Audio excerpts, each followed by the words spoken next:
women were underage secretaries, and can you expound on that? Yeah, well, I guess they were, because they were there. I seen them. I seen them myself. It's all true. It's all true. Good evening, messenger.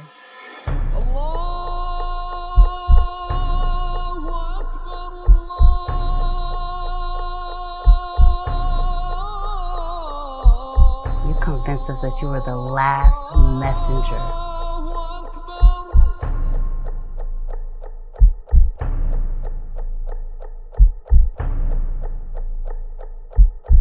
How many other bastard children do you have? It's what? I said Malcolm alleged that some of Elijah's women were underage secretaries, and can you expound on that? Yeah, well, I guess they were, because they were there.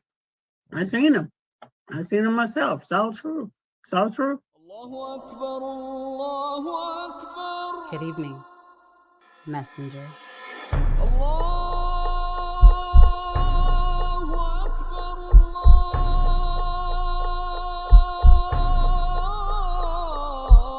You convinced us that you were the last messenger.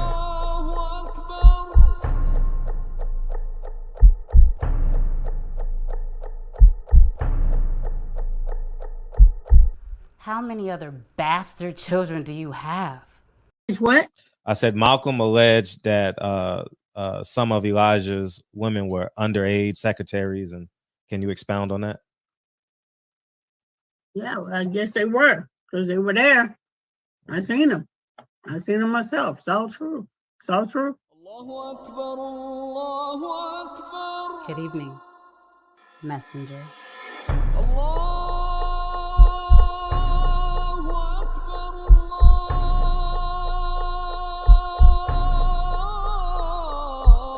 You convinced us that you were the last messenger.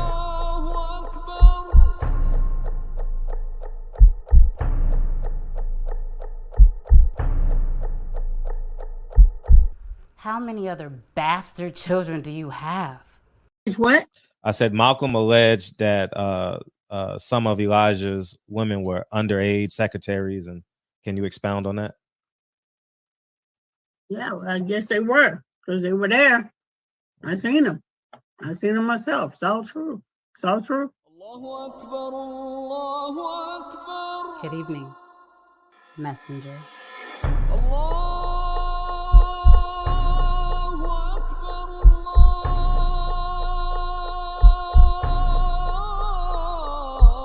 You convinced us that you were the last messenger.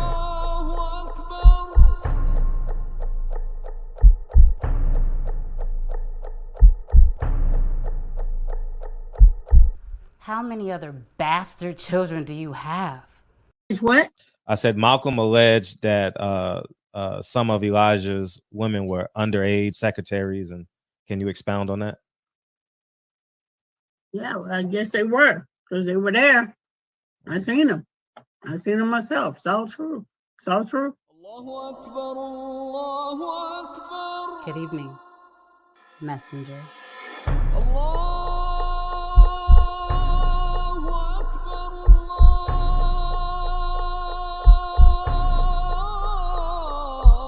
You convinced us that you were the last messenger.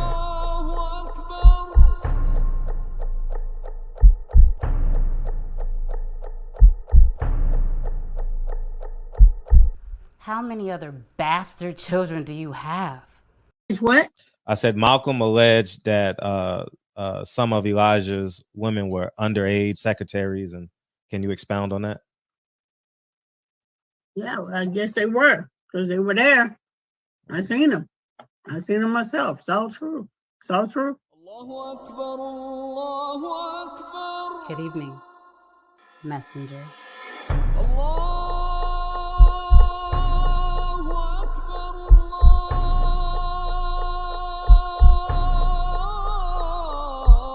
You convinced us that you were the last messenger.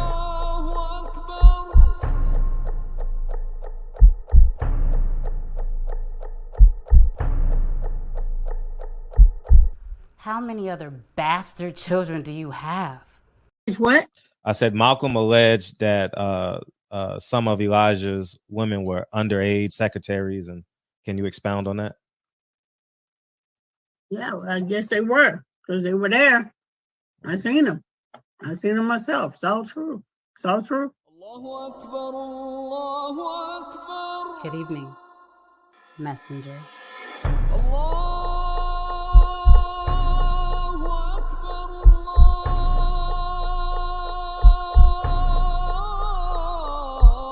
You convinced us that you were the last messenger.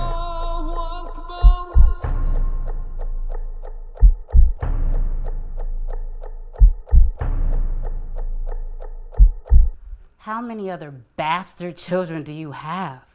It's what? I said Malcolm alleged that some of Elijah's women were underage secretaries, and can you expound on that? Yeah, well, I guess they were, because they were there. I seen them. I seen them myself. It's all true. It's all true. Good evening, messenger.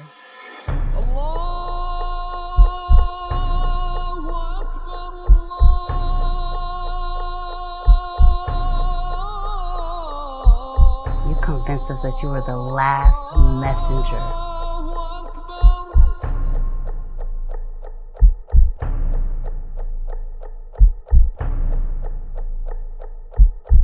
How many other bastard children do you have? How many? How many? How many? How many do you have? What's up? What's up, Ryan? What's up? Oh man, can you please walk me through it? I haven't watched it yet. No. You got to watch it first. Watch it first, man. Let me know what you think of it, man, because there's so many hidden messages in there, man. JP, what it do? What it do? Keno, Alfred, all good. How many times I'm playing the intro? Shit, until I stop playing with Lincoln and Kennedy. You know, it's a party in here before we start the show. You know what I'm saying? Big homie Coop, Jeff Smith, KP, Jerry Tasker. Hey, I think we're gonna change the show tonight. We're gonna talk about this Kanye West interview. And yo, I'm excited for Kanye now. Man, I don't care. Shoot me, kill me. I'm team Kanye, man. But before we get into that, I am excited. We're going to watch this interview together and we're going to break it down. Oh, man. No, we're going to watch the Kanye West interview together. Just email me the receipt. Get a pen. FHAW17@gmail, but it should play because it's on Vimeo. So I don't know. I don't know how you didn't watch it because it automatically opens on Vimeo. But anyways, without further ado, student of the month, star of the week, great big sister, great student. She doesn't have another sister, so she's a big sister. But she's a big sister just to herself. The greatest sister in the world, the most beautiful girl in the world. Did we forget to feed not Norman? You fed him? Okay, great. Kennedy, Lenny, Jean Hawthorne, ladies and gentlemen.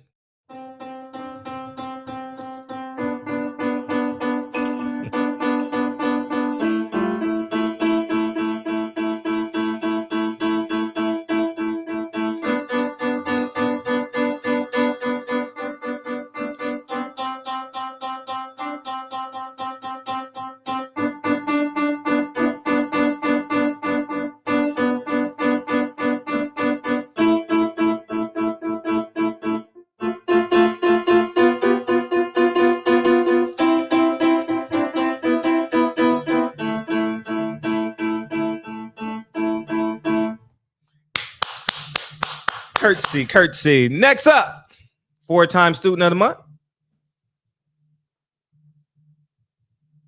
the greatest big brother in the world, Lincoln Curtis Gerald Hawthorne, ladies and gentlemen. Hawthorne. Okay, wait 1 second. When he's done.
Lincoln Curtis Gerald Hawthorne, ladies and gentlemen. Hawthorne, ladies and gentlemen. Great job. Yes, turn it. Let's rock and roll, baby. Appreciate you. Oh, perfect. Holy cow. Look, you did it perfect. Good job, beautiful. I love you. Yeah, you did it perfect. Look, she did it perfect. Good job. I love you. See you in a bit. All right. All right, man. I know. I need to change the title of the show because we gonna break this down, man. I'm Team Kanye, dog. I don't care. I can call me Super Coon, call me anything you want, but I get it. Oh, I get it. I appreciate you, Jerry. I get it. And I missed a lot of it. I missed musicology. Hey, shout out to Prince. Because I was playing with the kids and Lincoln gets excited before the show. You know, he wants to perform and, you know, we do our bedtime routine. And so I missed it, but I can't wait to watch this again. It's 13 minutes of, yeah, man, we're going to have some fun with this tonight. And maybe we'll push this other topic till Sunday. I'll play it twice, maybe. I'll play it now and I'll play it again at 8:40 because the room size will probably double by then. And we'll move forward from there. You know what I mean?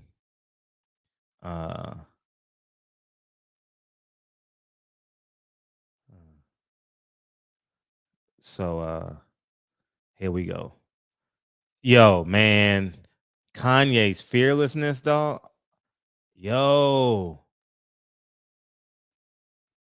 Yo, man, I can't wait to play this right now, dog. I can't wait to play this right now. I can't wait to have a group discussion about this. I can't wait to have a group discussion about this. All right, here we go. One of the best-selling musical artists in the world. He's also in recent years become a celebrated and very highly paid fashion designer. And of course, for a decade, he was well known to TV audiences as an in-law of the Kardashian family. But it's West's latest incarnation as a kind of Christian evangelist that brought us to his office in Los Angeles today for the interview you're about to see. Days ago, during Fashion Week in Paris, West, accompanied by his friend Candace Owens, unveiled a T-shirt that read simply, "White Lives Matter." The response from the fashion industry and international media was instantaneous and uniform. Shock, horror, rage. There is no excuse for this, thundered the New York Times. West is legitimizing extremism, shrieked Rolling Stone, etc., etc. What was strikingly missing from the coverage, however, was any explanation for why West did this. What was the T-shirt about? No one seemed to think to ask him, much less to listen to what he had to say. Instead, the enemies of his ideas dismissed West, as they have for years, as mentally ill, too crazy to take seriously. Look away, ignore him. He's a mental patient. There's nothing to see here. But is West crazy? You can judge for yourself as you watch what we're about to show you. He has his own ideas, we can say that. Creative people tend to. That's why they're artists, not actuaries. His free-form social media posts give the impression of a man channeling his rawest emotions right onto Instagram. The effect can be jarring and is often used as ammunition against him in the battle for influence over the minds of America's young people, and that battle is intense. But crazy? That was not our conclusion. In fact, we've rarely heard a man speak so honestly and so movingly about what he believes. But again, you can judge for yourself. Here it is. So you just came from Paris Fashion Week, you just landed, and the lanyard's still on from it, and there's a photograph on it. What is that? It's a photograph of a baby's ultrasound. Why is that? And then you designed that? Yes. Why? What does that mean? It just represents life and pro-life. Boy, so you wear it on a badge. What kind of response do you get? And good, amen, I agree. I don't care about people's responses. I care about the fact that there's more Black babies being aborted than born in New York City at this point. That 50% of Black death in America is abortion. So I really don't care about people's responses. I perform for an audience of one, and that's God. I'm starting to see why they want to make you be quiet. When did you start to feel this way? When did you start to realize this? I really felt like, I think I started to really feel this need to express myself on another level when Trump was running for office, and I liked him. Yes. And every single person in Hollywood, from my ex-wife to my mother-in-law to my manager at that time to, you know, my so-called friends / handlers around me, told me, like, if I said that I liked Trump, that my career would be over, that my life would be over. They said stuff like people get killed for wearing a hat like that. They threatened my life. They put my life. They basically said that I would be killed for wearing the hat.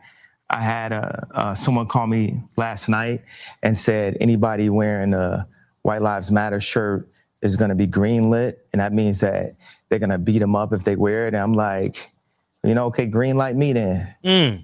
You know, God builds warriors in a different way. I don't know if it's because of me being born in Atlanta and growing up on the south side of Chicago that, you know, he made me for such a time like this. It's like with David, you know, he tended to the sheep, but while he was out there, he had to fight all kinds of animals. So when it was time for Goliath to come, he thought because he was a sheep herder that he didn't have the skill set to take down Goliath. And the thing that I have is the position, I have my heart, but the number one thing is we have God on our side. And for the people, even if you don't believe in God, God believes in you. So you made reference to the White Lives Matter t-shirt, which you brought out at Paris Fashion Week. Yeah. Why did you do that, and what did it mean? You know, I do certain things from a feeling. I just channel the energy. It just feels right. It's using a gut instinct, a connection with God, and just brilliance. You know, like as if you asked like Tanya Harding how she did the triple flip or the triple spin, she was in so much practice that when it was time for her to skate in a competitive format, it just happened. Like it happened outside of practice. It happened in the real format. And that's what's happening is God is like preparing us for the real battles. And we are in a battle with the media. Like the majority of the media has a godless agenda, and the jokes in that work and this whole like, oh yeah, he's crazy and all these things, they don't work because the media has, you know, they've also watched travesties happen, just even specifically to me, and just watch it and act like it wasn't happening. And they stayed quiet about it. What have they? I want to answer the white. Yeah. I feel like someone caught what I was saying, the comparison to Tanya Harding about the White Lives Matter. You know, my dad is an educated ex-Black Panther, and he put a text to me that he said, "White Lives Matter, ha, ha, ha, ha, ha." And I said, I thought the shirt was a funny shirt. I thought the idea of me wearing it was funny. And I said, Dad, what do you think it was funny? He said, just a Black man stating the obvious. And, you know, my dad doesn't listen to rap music, and he's like super educated. We opened up a water distribution center in the Dominican Republic together. He's like the original Steve Jobs, but he was getting blocked every which way with all of his ideas. And he didn't have an endless bank account, and he didn't have an Instagram. So all these ideas, he had to like take them back and compress them. Like my dad is the most brilliant person that I know. And we actually have a strained relationship because I was taken from him because my mom was an actress. So she was a liberal. And my dad would see certain things and say, you know, we should do it this way. We should do it that way. And the people got around my mom and pulled her away, much like, you know, Kim is a Christian, but she has people who want her to go to Interview Magazine and put her ass out while she's a 40-something-year-old multi-billionaire with 4 Black children. And this is how fashion wants to, how they want to present her. So I know you give these questions and I give you like these 3-part answers. Is this a cool format for you? Yeah, I love it. Okay, cool. And I am following it. All right. So you said that your father said when he saw the shirt, White Lives Matter, it's great to see a black man stating the obvious. So by which I think you meant that's obviously true. Yeah, that my favorite response, because I kept on thinking like, people, they're looking for an explanation and people say, well, as an artist, you don't have to give an explanation, but as a leader, you do.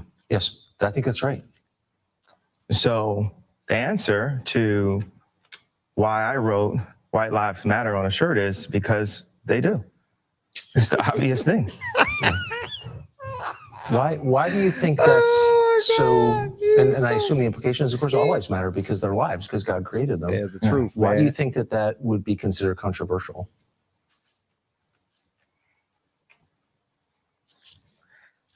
Because the same people that have stripped us of our identity and labeled us as a color have told us what it means to be black.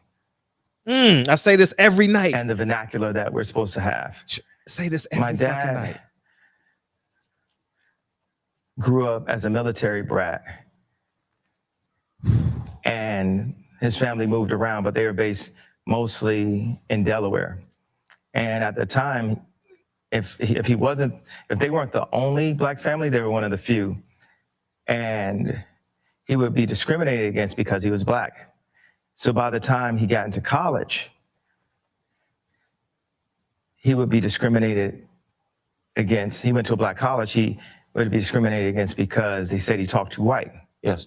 And then he played the kick drum in the band. So when he would go to the club and the music was playing, where would he clap his hands? Where the kick drum is. Yeah. So it's the opposite of where everyone else was clapping their hands. And this is the most elegant and tasteful person that I know. And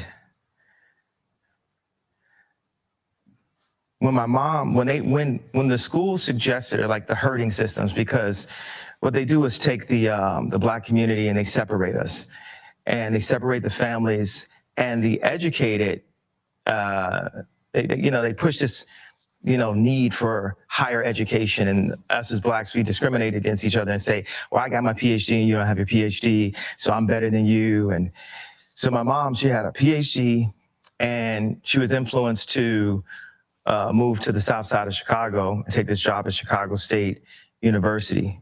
And she told my dad, if you come for us, you'll never see him again. Because, the media ridiculed me for getting the house next door to Kim to see my children. And they even said that I was stalking her and her new boyfriend because I bought the house next door to see my children. And that's how I knew that my mom had said that to him. I said, Dad, they moved us to one of the most agreed upon to be one of the most dangerous places in the world. It's almost like they tried to kill me or something. I said, Dad, why'd you never come to get us? And that's when he told me that she was told that.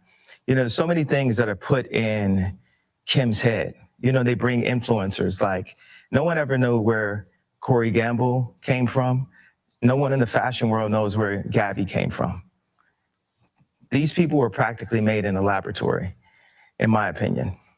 And one of the things that they're really good at doing is being nice and being likable. And what they do is, for people that have some form of influence, whether it's an educated Black woman like my mother that became the head of the English department at Chicago State University, or whether it's the most influential white woman on the planet, being my ex-wife, they have people that are around them at all times telling them what to be afraid of. It's like not what to do or say specifically, it's what to be afraid of. And if you have a person that isn't afraid of them, like a Russell Brand or Candace Owens, right. It's not that we have to agree with this, but they're not afraid. They're not afraid to state what their opinion is. Yes. No one is God and everyone has an opinion. So a conversation. Yo, where's the lie? If y'all can come in and tell me that Kanye lied, I see you in here, Aunt Fresh. What's up, man? Where did he lie at? Where did he lie? We killing our black babies, gang banging and abortion. White lives does matter because y'all niggas are about to clock in the morning. White lives does matter because 9 out of 10 of you niggas voted for Joe Biden. White lives does matter. Oh, white lives do matter because they do. And oh yeah, I'm definitely gonna drop the link. Y'all more than welcome to come in here. Yeah, you're more than welcome to come in here for sure. And but where's the lie? If you can prove to me white lives don't matter, you go to their colleges, you bank at their bank, they tell you what culture is, you crip walking, you hip hop in the gangster rap. They telling you what culture is. Y'all niggas was on the internet when Jake Paul fought Nate Robinson. Do this for the culture. And then he fought what's the other guy's name? The UFC guy. We doing this for the culture. No, culture starts at your living room table.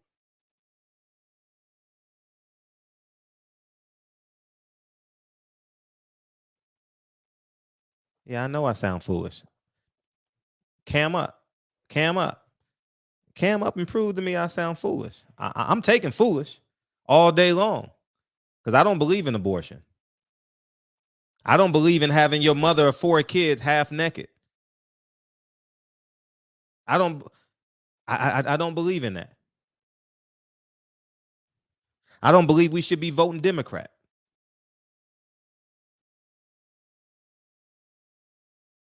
And guess what?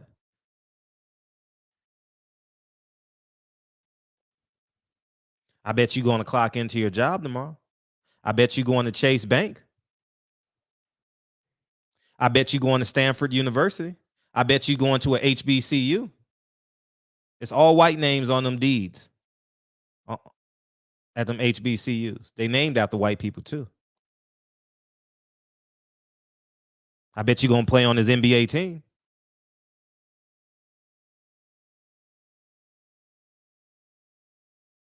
I bet you going to play on his NFL team. I bet you going to cash the check he signs for you. I bet your grandmother believe white lives matter. We got to play by their rules, man. Baby, don't piss them off, baby. Don't piss them off, baby. They white.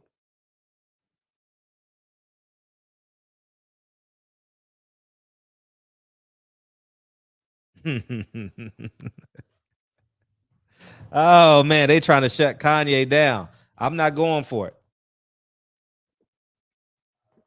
And ironically, I was getting dressed down here because I had to wait for my temperature to drop so I can get dressed. And I literally just did a video. Follow the wisdom, not the leader. Follow the wisdom, not the leader. It's gonna drop sometime tonight. I'll post it. But and it's funny how it correlates to Kanye. I literally just did it about 6:30.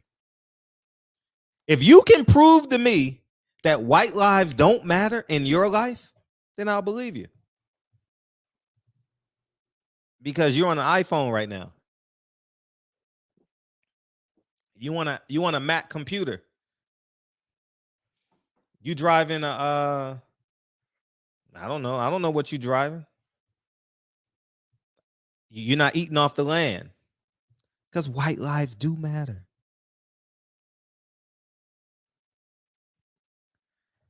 This is the conversation that black people are afraid to have, how white people literally control every thought, every action of their life.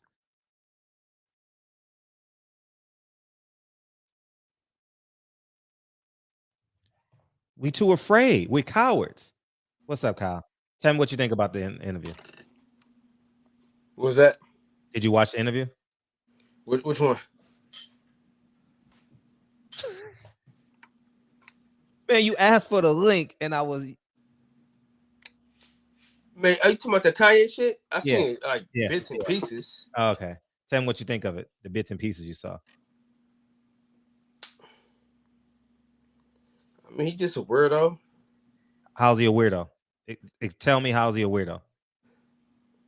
Bro, his whole thing, bro, that he be on, bro, just some weird shit, bro. He never has a real good answer, bro. Like, no, give me an example. Like if I like, for instance, like the whole T-shirt shit. Like he bringing up God, like, bro, God ain't got nothing to do with this decision, bro.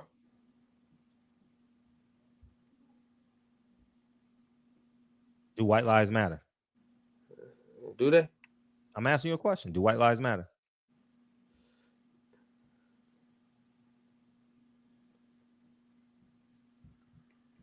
Do white lives matter?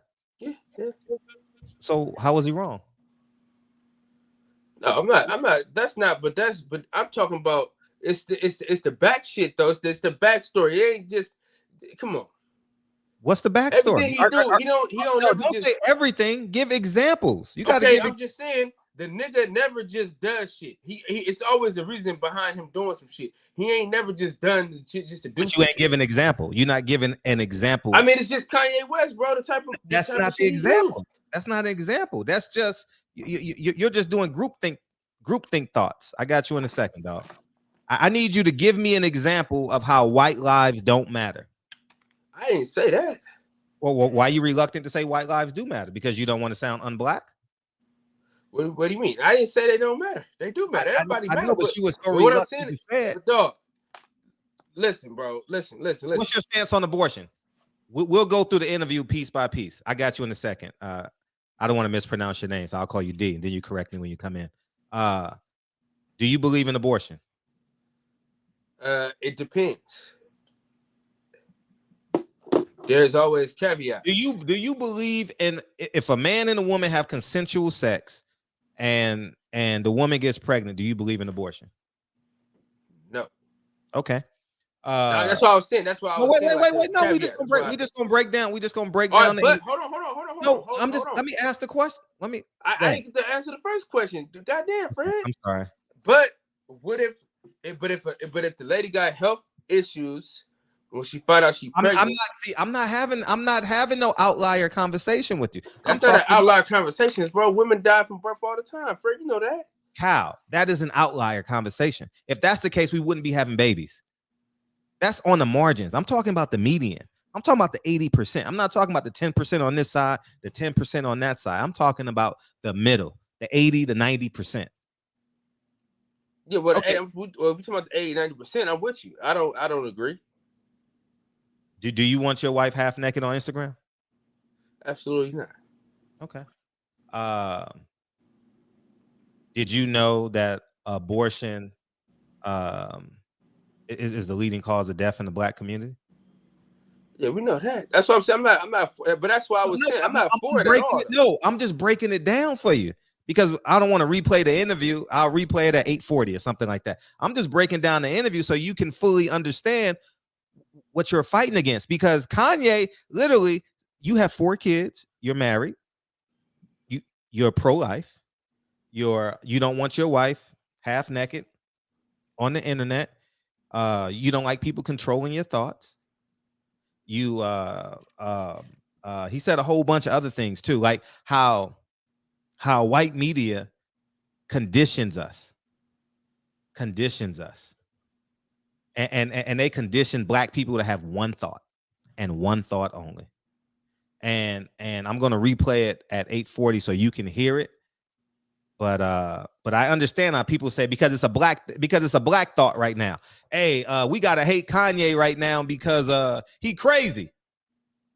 No, that's not why. I didn't like how he had the priest that priest that had all the pedophile shit during his time. That's what I'm talking about. I'm talking about this though. That's the shirt though, nigga. That's the shirt I'm talking about.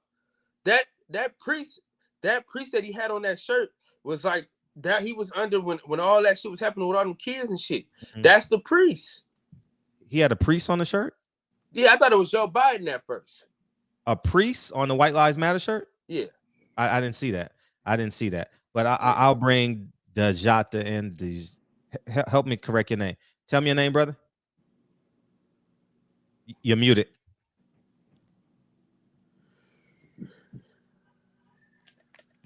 Now come back. Can't hear you, brother.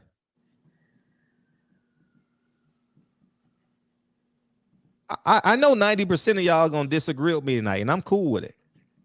But I just want to know, y'all to know, tell me where he lied. You got to come back in. All right. What's up, Juan? What's up, man? Hey, how you feel? I agree, and I don't give a fuck. Y'all already called me a coon, so I don't give a fuck. You know what I'm saying? It is what the fuck it is. The only thing I don't understand is how he said this shit ain't come back to slavery. Hey, he said I'm putting white people on the pedestal. How am I putting white people on the pedestal? Jerry, the number should be in your phone by now, dog. Say the number, Jerry. But the point I'll put it up in a second, Jerry. The point I'm making is people say white lives don't matter. I'm putting white people on a pedestal. But you bank at a white bank. You went to a white college. You have a white boss.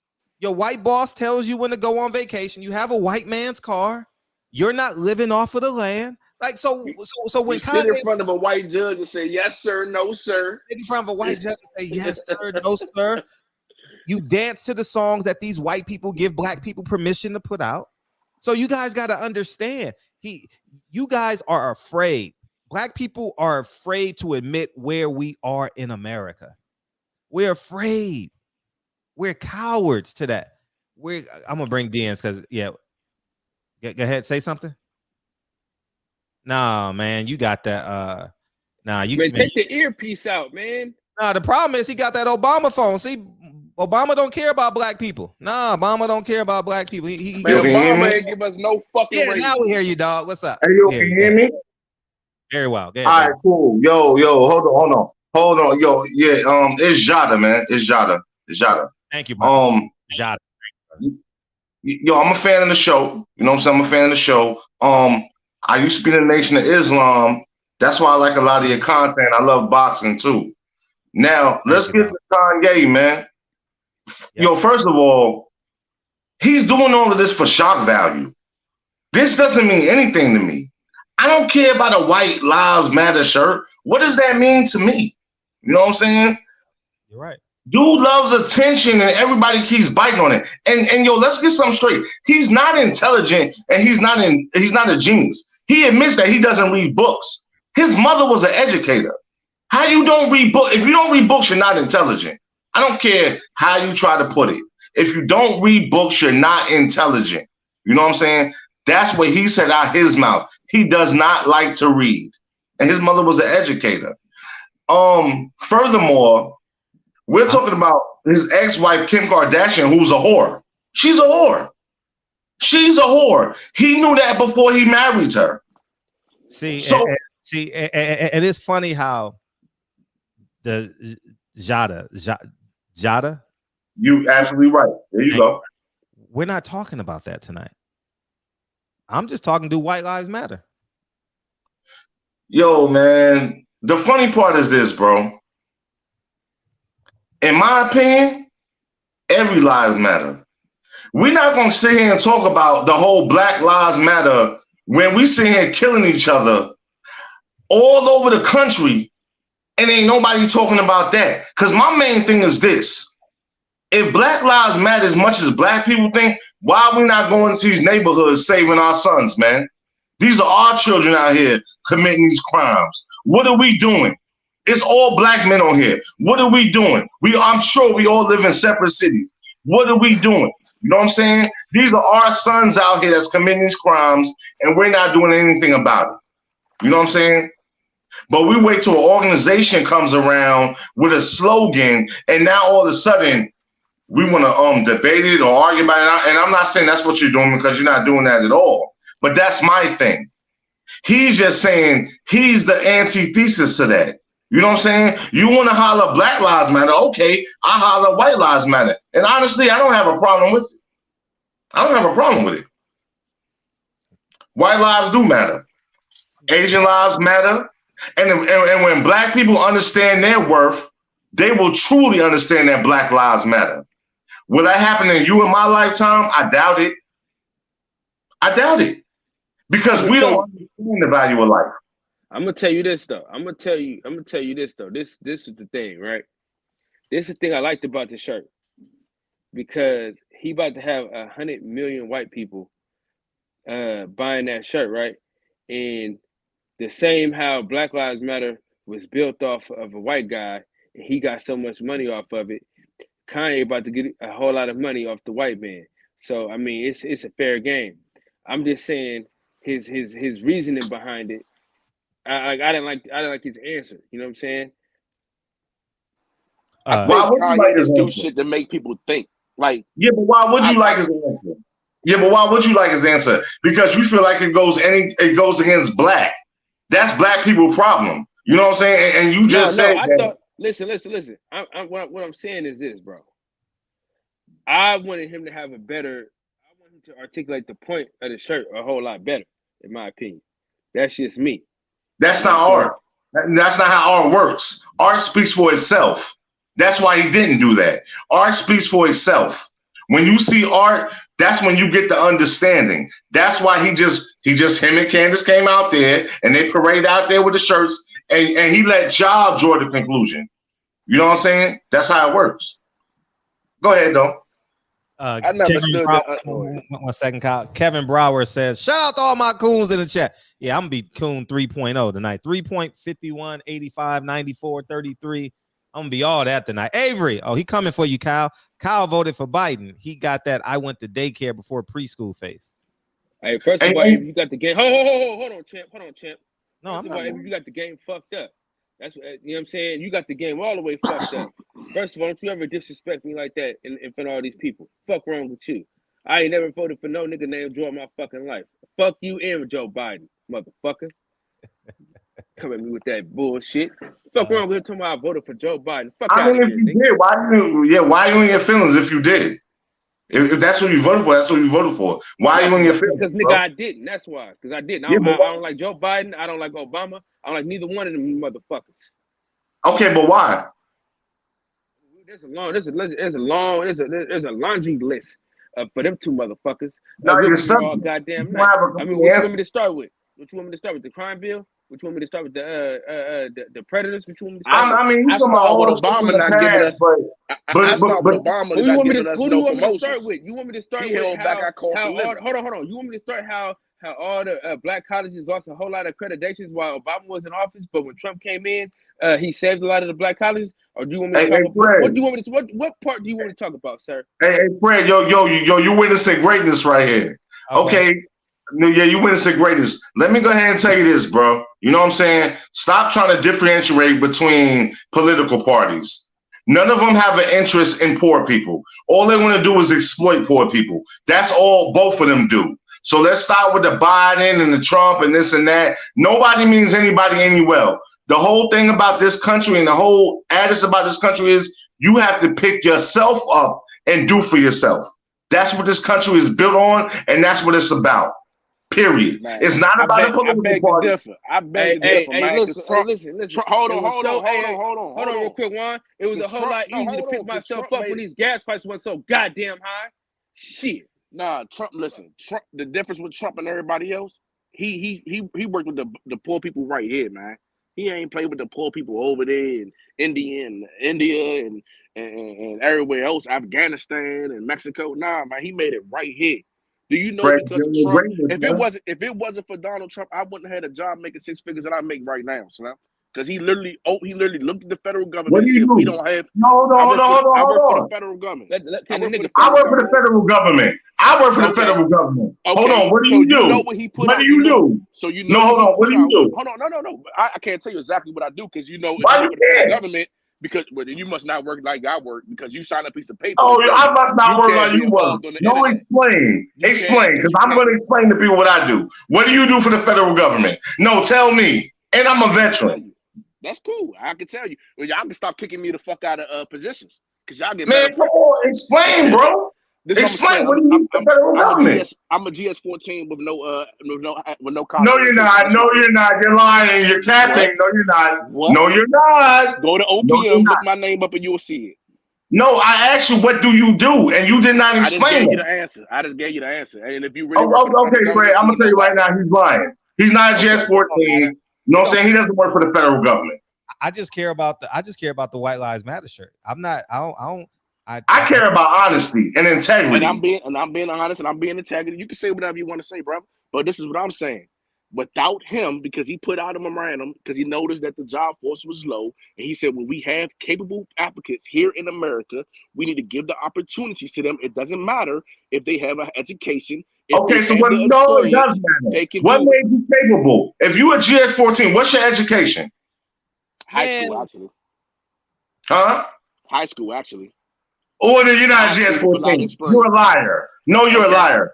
To at least be a GS-11, you have to have a master's degree, which I have one. Nope. Yes. No, yeah. I'm an engineer in the government. No, you're not. You're lying. See, Fred, we got to tell you this. I started off in 1102. I started off in 1102. I started off in 1102. That's what I was. I started off in 1102. That's not what I do anymore. Oh, he's a postal. Yo, Fred. He delivers mail. That's what he does. He delivers mail. You are a federal employee, and you deliver mail. Salute to you, bro, because we need our mail, bro. That's good. They make good money. They get a lot of overtime, but that's not what 1102 is. So I'm not even gonna pay attention to you because you way off. You lost, brother. So because the motherfucker give out. This is proof. White Lives Matter. We can't even stay on topic, man. Yeah, White you're right. White lives do matter. White lives matter. They do matter. If white lives matter and black lives matter, competing against each other for nothing.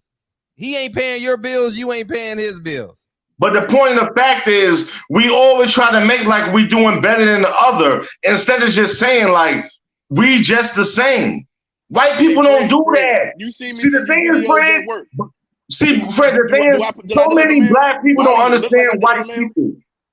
Now, hold on for a minute, Fred. So many black people don't understand white people because they know white people from a position of supervisory roles, cops, teachers. They never know them as peers, so they never really know them. This is the problem with a lot of black people. This is why they think white people think they're better than them. That's a myth. So let's go back to your topic. White lives matter. Kanye can say that. Look at who he deals with. You know what I'm saying? Those are who the people here around who support him. It ain't black people. Those are the people that support him. What I'm saying is you work for the government. So white lives matter. A white man is creating your existence. White lives matter. Not true. Yo, so if you say that, Fred, then you gotta say that for all of us. Because black people don't create or own anything. Black people do not create or own anything. That's the point. That's the point. That's the whole point. 100% of us must believe white lives matter for us to exist. But that's not a subconscious thought that I walk around with every day. Oh, white lives matter. I don't walk around with that shit. I ain't thinking about that every day. It doesn't matter what your subconscious think. Your reality says next Friday, this Friday, the 15th, or every other Tuesday. I don't know when. You banking on a white man. Okay, so let me ask you this, we bank on that Department of Treasury to send that. Okay, so what does that make me? Okay, so if you saying that, then what does that make me? Because let's just be honest about something. Black people are not in a position to own or control anything that they make. You know what I'm saying? You cut your teeth from the Nation of Islam. That was their whole thing. We gonna build this and build that. Who's qualified to do that in our community? I don't know who's qualified, but it starts with your dinner table. So you would have to have the conversation with your family. Like culture starts in your dining room. I'm talking about building the nation, Fred. I don't know. You know that. I'm talking about building your last name. I don't have leaders. I don't have leaders in my life. I don't either. I agree.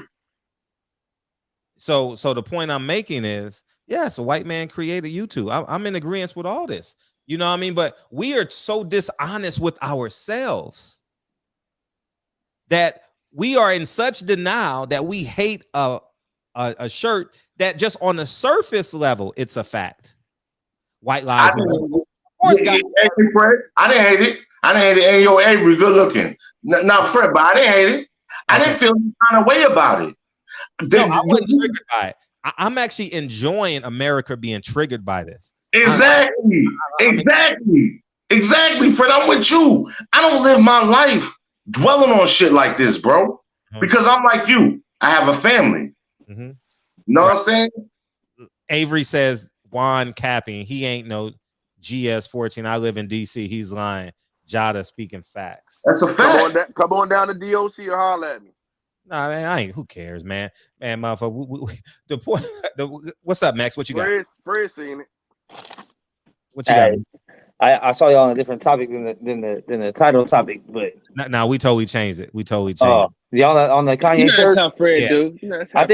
I think it's like at the end of the day, you know, I'm with my life matters, your life matters, whoever picks. You know what I mean? Everyone's life matters. So I think eventually we're gonna get around to all life matters again. Because then, what if the Mexicans come up with Mexican lives matter and the Asians come up with Asian lives matter? You gonna tell them they don't? So eventually we're gonna get around to all of them do again. And it's gonna be we run around chasing our fucking tail with this bullshit. It's crazy.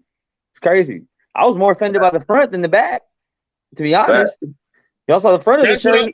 That was the Pope on there. Trying to tell Fred. I didn't see the front. Yeah, he had a who was it? Juan Pablo II, which is like where most of the accusations came under his reign as Pope. That's what he had on the front. I was more offended by that than the back. Sure.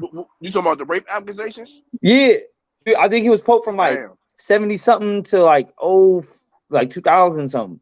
Hey, but brother, why are we offended when we know this dude does everything for shock value? He's an attention whore. That's what Kanye is. He's an attention whore. He's not even a man because real men don't want that kind of attention. Nah, he did what he was supposed to do. He woke everybody up. We all talking about it, right? Facts. No, but real men don't even carry themselves like that. I mean, some of them do, obviously. They beta males. They're not alphas. He knew what this was gonna do. I don't know. I mean, he's kind of running shit, so I think it's kind of helpful. He picked He picked the perfect teammate. Fred, you're right. Everybody calling her a coon, but she's about to drop October 12th, the most important documentary of our time. Word. So you think all this Black Lives Matter? Hell yeah! What? Are you kidding me? Yeah. But the Pope on the front though, if that's the same Pope y'all talking about, that's kind of nasty, bro. Yeah, he's good at getting it. He understands algorithms. He understands group thought. He knows that we're monolithic in terms of race. He knows it. He says it though, and he says it too. That's just nasty though. Damn. So why not use this platform to make us stop eating ourselves from the inside out? He'll wake up 1% here, then that 1% will become 2%, that 2% become 4%. And it's not him waking people up. It's people having conversations in a real barbershop, in a cyber barbershop, hair salon, at work, because in 2 weeks, the emotion is going to subside. And then now we're going to get to the midterm elections. And then Kanye is going to say, see, white lives do matter. Look at your ballot. I'm not mad at it. You know my situation in my household. I got a black brother, I got a white brother. I can't say one matters more than the other. So I ain't mad at either person saying they should matter. I never wore a Black Lives Matter shirt. I wore a Lincoln and Kennedy shirt all during COVID, you know. And but that's neither here nor there. The point of the matter is people are offended and calling it racist, but rappers are calling it racist. But this Jew gave them permission to say, fuck niggas, I fuck bitches, black bitches suck my dick, I kill niggas every day, I'm from O-Block. Hey, but Fred, they don't even understand the word racist or racism.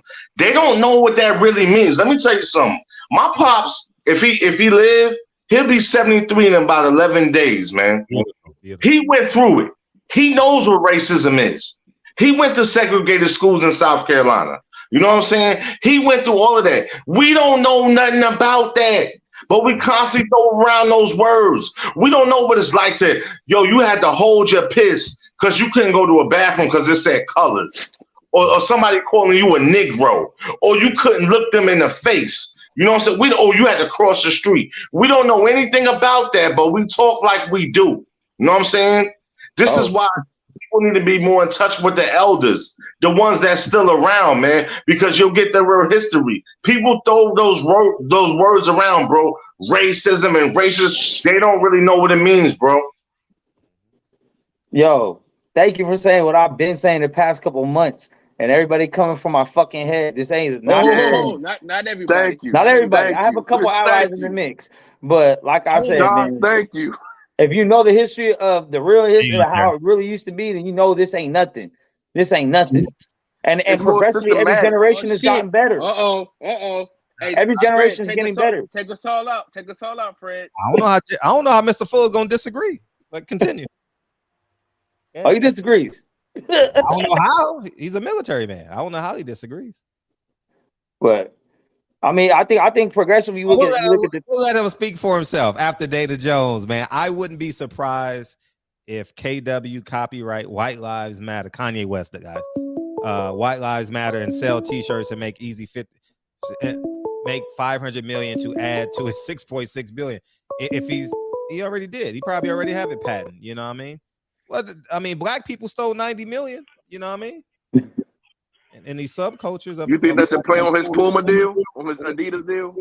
I mean, all the above. I wouldn't put nothing past them. You know, it's just the whole smack in the face. I'm 40 years old, man. Mm-hmm. It's just the whole smack in the face of how I hear people keep talking about racism and they never even breathed it. They don't even know what it is. You know what I'm saying? They get so butthurt when a white person might say some shit they think is racist, but they don't know what it is. Like I said, my parents grew up in that. And you know what? They never complained. My parents said, I ain't never heard them say a cracker or none of that. None of that. You know what I'm saying? And they grew up in that age. So why are we so quick to play victims, man? You know what I'm saying? We ain't victims. We have more yo, let me tell you something. Yo, when we talking about you know what I'm saying, we should get all this money and all of that. You know what our ancestors would say? How dare you? All the stuff we went through, and you punks ain't going through nothing. And you think that you should get the money that we deserve? They would say, burn it. Don't give us nothing. Hell no, the fuck they would not. Nigga, my grandpa always talking about reparations, man. What are you talking? Man, you talk about shit all the time. How old is your grandpa? How old is your grandpa? How old is your grandpa? My grandpa's 86 years old, bro. Why would he talk to you about reparations? No, you know what I'm saying? Like, what have you been through? I'll wait. I'll wait. No, listen. Hold, champ, because you don't really know. You know what I'm saying? My great-great-grandpa sold his own grandson into slavery, bro. I said, what did you go through? Not them. That's still my lineage, though. That's still no. You don't benefit off of their pain. What did you go through? But white folks can benefit off our pain. We're not talking about white folks. We're talking about us. What did you go through? No. Shut the front door, big guy. Listen, you just said that we can't live off the pain of our ancestors, but the white people can live off the pain of our ancestors. How do they live off of that? You're not making sense, brother. I'm telling you. Are you high right now, bro? You're explaining to me about your grandpa. I said, what did you go through? You. As a person, you, as an individual, I'll wait. You just said somebody that went through that would say burn the money. My grandpa is not saying that. He said he hoped everybody get reparations. So what the fuck are you talking about? You just said that an older dude that went through that shit would say burn it. That's what you just said. But you said what he hoped for. But what he hoped for. But again, you said they would burn it. You just said that's what you said. Okay, but my whole point is this. Why is he telling you that? Because he's old, that doesn't make him wise. Why is he telling you that? What did he go through and what are you going through? Get the fuck out of it. Bro, he went through the shit. What are you talking about? He went through what? I told you what my father went through. You didn't tell me what your grandfather went through. I'll wait and my grandpa grew up in Ohio, bro. Midwest, not the South. Enough fucking said, bro. He was born in 1936. Enough fucking said. What are you high? Are you crazy? No, let's not say everybody's experience is different. That doesn't, reparations, man. Let's just be honest right now. Let's just be honest right now and intelligent. If we was to give reparations to niggas in this country, what would they do with it? what they would do with it. I'm talking about what I would do with it. And you know what I'm saying? I'm gonna buy a car. I'm gonna buy 1,000 J's. I'm gonna get my chick a BBL. I'm gonna get me some hair transplants. Man, I'm gonna get my you listen to too much rap music, bro. You listen to too much rap music, big dog. You listen to too much rap music, bro. You tripping. Because ain't a nigga on this panel will say some shit like that. Why do you believe that you deserve anything, though? Why do you believe you deserve anything? What does the government owe you? What does this country owe you? Owe you? I'm talking about you as a man. What does this owe you? What does this country owe you? I'll wait. I mean, you can wait all you fucking want. I'm about to give the answer right fucking now. You know what I'm saying? Because where you from, dog? Where you from? I'm from New York. I'm from the Bronx. Ain't no fucking way. Ain't no fucking All way. facts. I'm from the Bronx, dude. I'm from the Bronx. You grew up in the projects, right? No, I'm not from no projects. I'm from the Bronx, though. South Bronx, too, where it all started. Burnside and 179th, B. Yeah. That's where I'm from. So you should fucking know better. You should already know. What black people already went through. Oh, I should go along with everybody else. That's what you're saying. No, I'm not telling you to go along with no fucking body. No, sir. Okay, let me tell you. Okay, listen. I'm from Oakland, where the Panthers were started. Shout out to the Bay. So I kind of our views on reparations is a little different, right? Because I've seen how they tore down the Black Panthers. We got people that my pastor is a Black Panther. So, no, you didn't. You wasn't there. Nigga, I just told you my pastor was a Black Panther, bro. He was one. What's his name? What's his name? George Murray. You can Google him. He was a high-ranking member in the Black Panthers. Google him right now. No, don't wait. Google him right now. Google him right now. No, calm down, brother. No. Calm down, brother. Cowboy, you moved in hot. Google him right now because you tried to play it. Google him now. I ain't seen your fingers move yet, brother. Google him right now. Like I said, my pastor was in the Black Panthers, a high-ranking member. His name was George Murray. You can look him up if you want to. If you got no, I don't have to look him up because I actually have a brother, an elder who I speak to. His name is Daruba Ben Wahad. You know what I'm saying?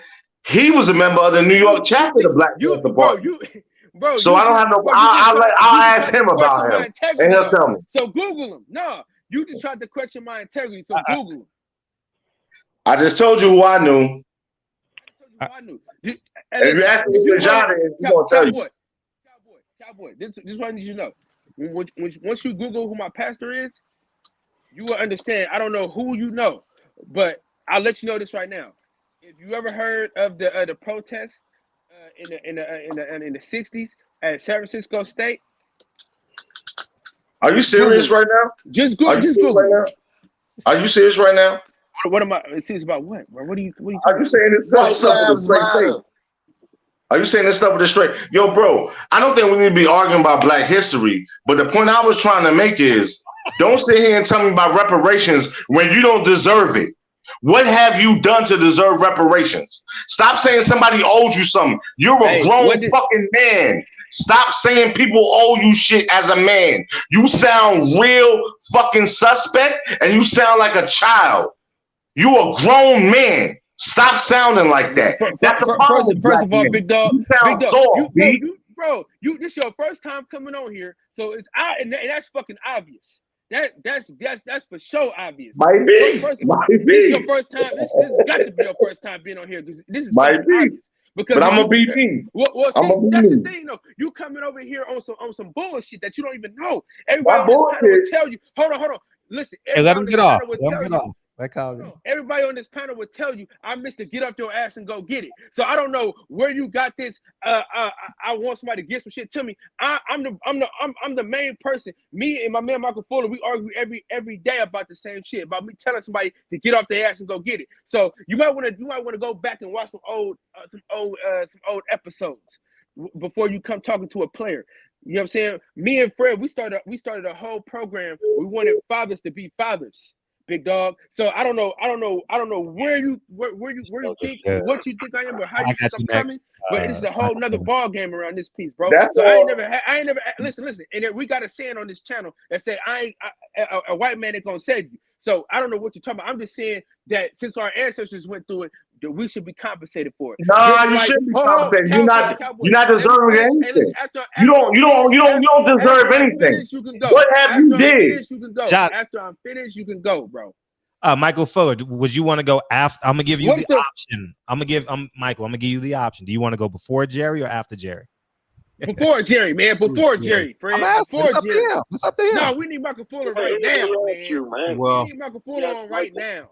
I want to go to. I mean, you know what, man? God damn it, Mike, before Jerry. God damn it. No, can we? Yeah, shut the fuck up, man. Nobody asked you. Michael called before me, so he should. Okay, that's fine. Sure. Okay, go ahead, Mr. Fuller. Well, anyway, pretty disgusting conversation if you ask me, because that doesn't seem like, we got to stop insulting and disrespecting each other. This brother, Dejada, I think that's how you pronounce your name? Jada. Yeah, Jada. Very disrespectful, making a lot of different absolutely assumptions about the Boston section, about Kyle. You don't really know the man. You gotta stop talking to each other like that. I mean, that's the first thing. Until we start learning how to respect and talk to each other correctly, we're not going to get anywhere. Stop making assumptions about what this guy's about. I just had a couple questions, but I'll start with a statement. When you talk about, what have you done? What are you owed as an individual? What have you been through? It's obvious, the premise is we don't get treated as individuals. We don't get treated as individuals in a system that defines the whole group of people as being less than. If we got treated as as individuals, then Tamir Rice would still be alive. If we got treated as individuals, then Elijah McClain would still be alive. So these were innocent. Tamir Rice was a child, and this other young man was an honor student on his way home from the grocery store, and got murdered by individuals that should not even been involved or in encountering him at all. So we don't get treated as individuals. So that's just, unfortunately, one of the byproducts of racism is the utilization of stereotypes to make decisions on how you're going to treat somebody. What is racism, brother? I'm sorry, I mean racism is bias. Racism is bias with the power to execute your bias in a way that can affect another human being's life based on that racism or based on that perception. Okay, that's my definition. Okay. We gotta. My whole thing, even if you don't think that racism exists, okay, so be it. I would challenge you that if you do believe that, then you're not on the front lines. You're not a threat to the stereotypes that typically marginalize people of color, specifically Black people in this country. What is a threat, brother? Dude. You'll go along, get along type of individual. What is a threat, brother? I'm into the listeners. I don't mean to cut you off, but what is a threat? You know what I'm saying? Because you said, I want you to explain to the listeners who might not understand, what is a threat? You know what I'm saying? What you mean by that? What is a threat? A threat? What do you mean? A threat to racism? Yes, sir. To racism, a system of white supremacy and oppression? Yes, sir. A threat to that is an upright man that lives his life on the square, that does not judge people by their race or their color, right? But you treat everyone fairly. You're an intellectual man. You work hard. You do the things you're supposed to do. You honor God, right? You have respect for your fellow man. Okay, that's a threat. to this system. Okay, because it's based on the dehumanization of other people based on their ethnic background and bloodline, and it's wrong. It's wrong. So when it's all said and done, when it comes down, for me, you can't reach common ground with another man if you don't respect his manhood and you start making assumptions about who he is. And the way you was talking to Kyle, and really I thought it was antagonizing in a way, making a lot of assumptions about him. You don't even know the man. You got to give him a chance to tell you who he is. And even so, I mean, whether people, for me, I don't want reparations. I want them for my people, because I think we need those. We need to be given a economic. What will we do with it? What will we do with it? The bottom line is, I don't know that, brother. What I'm trying to say I'm sure. I'm saying that we need it. I'm saying that we need it, and also we're owed it. We're owed it without question. Why are we owed it? I'm not going to get into that. Go back and do some study. Speaking to the listeners right now, explain yourself, brother. Why are we owed reparations? Explain it. You got the floor. I don't. I don't even want to go through the painstaking task of explaining it to you. I'm sure you don't. I mean, I can explain it to you I can. You anyone that's seen me on this panel or listen to me on this panel knows that I can explain it to you, but I'm not in the mood to go through it tonight, brother. I always said do your own study on it. The bottom line is, you laugh because you don't know. I didn't laugh at all. Yeah, we've had a few back and forths about that. We had a few back and forths about that. I could explain it to you, but I just don't. I don't feel like it. The point is that it's my opinion. I don't want reparations. I don't want them because I don't need them. In my mind, God has blessed me, and I've elevated myself intellectually, put myself in positions where I don't have to be reparated. You understand? But I understand that a lot of people in our communities do need help. They need your community, not my community. Not your community, not my community. Okay, not your community. Not my in the black communities of America. There's no such thing as a black community, but they need help. There's no such thing as a black community. And not only do they need help, but they deserve help. They deserve, and you think about they deserve. Yeah, they deserve. They deserve it. Oh, wow. Hey, that's a big statement. Okay, so explain that. Why do they deserve help? Okay, so if you look back over 300 years, I'm just gonna entertain you just for a minute, and I gotta go. But if you look back over 300 years of chattel slavery, that's 300 years of free labor and the most torturous, demonic existence that any human being. We don't know anything about that, so can we move on? Because we don't know anything about that. So can we move on? Get forward. Fast forward. You asked me a question and then you cut me off when I'm answering. Because that's not making sense, because you're talking about something that none of us ever experienced. First of all, you wouldn't know if it made sense because you didn't let me finish. We didn't experience it. You said 300 years ago. I'm 40 years old. Nobody on here could be older than 45 or 50 years old. Maybe 60 or 70. Nobody goes back 300 years, brother. Sorry. Jada, sorry. He can answer your question, then we'll let Jerry go. I'm not all right, Fred. I'm sorry, Fred. Sorry. I'm not going to answer it. I'm not going to answer it. What I would say is, because dude won't let me talk. So I'm not going to waste my time. In other words, hey, Jada, you're laughing, but if you would have taken the time out to listen, you probably would have learned something. But it's okay. Hey, Jada, hey, John, can I ask you a question? Go ahead. I'm sorry. Go ahead. Kyle, feel okay about the way you feel. You got the right to feel that way, bro. You got the right to feel the way you feel. This nigga, he don't know the first thing about Kyle Davis. So I don't give a fuck. Okay. You know me. So we got to let Jerry get off because we got to bring it. Here, hold on. Let me say this. I'm gonna go.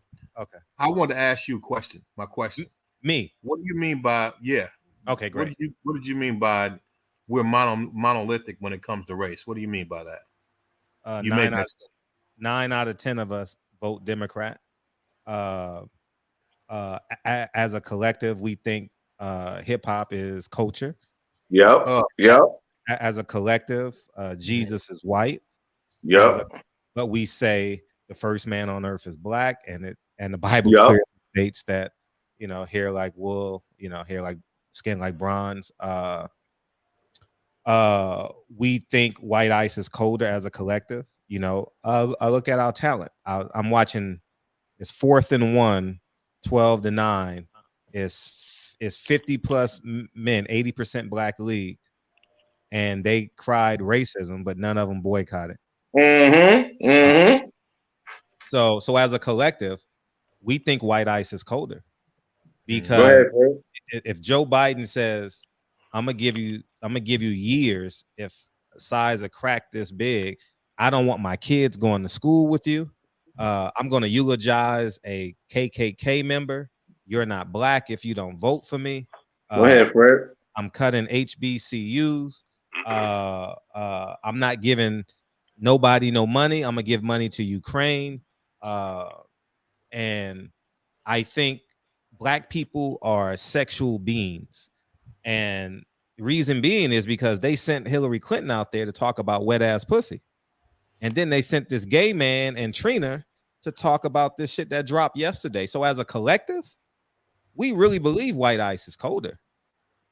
100%. Because what I would say, Fred, is that people who are not really surveying the full landscape, they may believe that, but people who can think past the tip of their noses, they see that's garbage. That's not the majority. That is the majority, because 9 out of 10 is going to vote in midterms right now. They're about to run a campaign and say Republicans are racist. This is the most important midterms of our life. We going to vote or die. They're going to say this every 2 and 4 years, and we fall for it. Yeah. I would just say, my opinion is, as far as the Democratic Party is concerned, the amount of disrespect that they've shown us is it's crazy. It's outlandish. Right. Everything you said was true. I don't disagree with any of it. I don't vote Democrat. And the truth is, I most likely will not vote Republican either. So I don't think either side really has the best interest of. I would agree that both sides don't have the best interest, for sure. Yeah, but who's going to give you the reparations, bro? Who's going to give you the reparations? You got to vote for somebody. You say you got to give reparations. Where you going to get it from? Left or the right? Well, he was going to give Ice Cube a handful of $1 trillion. And that's on record. Whether he did it or not, no. Joe Biden said, wait till I get in office. So you can debate either way. If we're talking strictly reparations, we're not talking emotions. We're talking strictly what the man say versus what another man say. And he said, I'll bring you in right now. We'll have the meeting. And if I get elected, I'll give you these $1 trillion. And that's Ice Cube versus Donald Trump. Yeah, we can go back and forth on this all day. So I'm not really. I just stepped in for a minute, and the only thing I want to say is, if we're gonna really reach a point of understanding through discourse, you got to respect each other, man. We got to respect each other as brothers, as men, basically, as men first, and as you respect any other man, you wouldn't make assumptions about who he is without really getting a chance to know him. That's how we need to communicate to each other. We do that, then we can come to some solutions, some good ones. I'll tell you this. I'll tell you this, right? I'll tell you this, right? The insults. Okay, I'll tell you this, right? Let's do that, and let's go out on all the streets in America and all the cities and tell these young people that. Because for some reason, we're not telling them that. We want to be all respectful in these forums. Like the one thing with the brother, I wasn't trying to disrespect him. I didn't threaten him. I didn't disrespect his family. But hold on. We don't do this in the communities. These young boys out here acting a fool. And ain't nobody saying nothing about that. Ain't nobody saying nothing about respect when it comes to that. Did you feel disrespected, Kyle? Tell the truth, man. Did you? It looked like you felt disrespected. Kyle left a little bit. I will say it was a suspect comment. You said he sounded a little sus. That was the part that was kind of like. Yeah, it was kind of disrespectful, man. For me, I think that we just need to let go all the personal insults and stick with the topic. because you're not gonna win the topic by insulting another man. You're gonna make Nobody trying to win the topic. My thing is this though. Why are we so emotional on here, but we got our young people out here blowing each other's heads off? We ain't telling them that. We ain't telling them nothing. Well, some of them could be watching us right now. So no, they're not watching us. They're on the block, man. They ain't watching us. They on the block. Hey, Jada, and you know that, and I know that. If you from the block, you know that. Stop playing, man. Jada, I think that you should just really be so grateful and blessed that your skin color is the way it is, because if it wasn't, they'd be calling you a racist right now. But since you're a brother, it's just a difference of opinion. It's just a difference of opinion. But if it's me and I say the same exact words you say, oh boy. So thank you for coming in and sharing your opinion. I appreciate that, dude. So real quick, Ja, I got a question. Well, what can I get KB off real quick? I appreciate you, KB. And I appreciate that Shannon Sharp yesterday as well. Biden talked to Cardi B about problems in the black community. She's not even black. Well, and then you look, she don't live as a black woman. I'll say that. And you look at what she I'm not trying to put her down or nothing. I'm just saying that she's probably not the type of person that you want talking about serious issues in the community and politics when she's got a song called WAP, you know what I mean? And has a history of being that,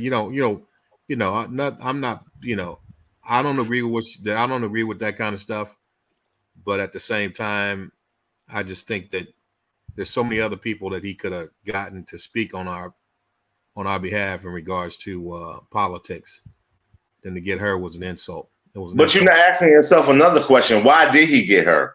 Why? Because he's one of the biggest selling artists in America at the time. There you go. There you go. Can I bring Jerry in? Because Jerry's dying to get in this conversation. And Anthony, I'm going to bring you right after Jerry, and then we'll powwow it out. All right, Jerry, go ahead, Jerry. Yeah, Fred, thanks for giving a white boy a little space to comment on things.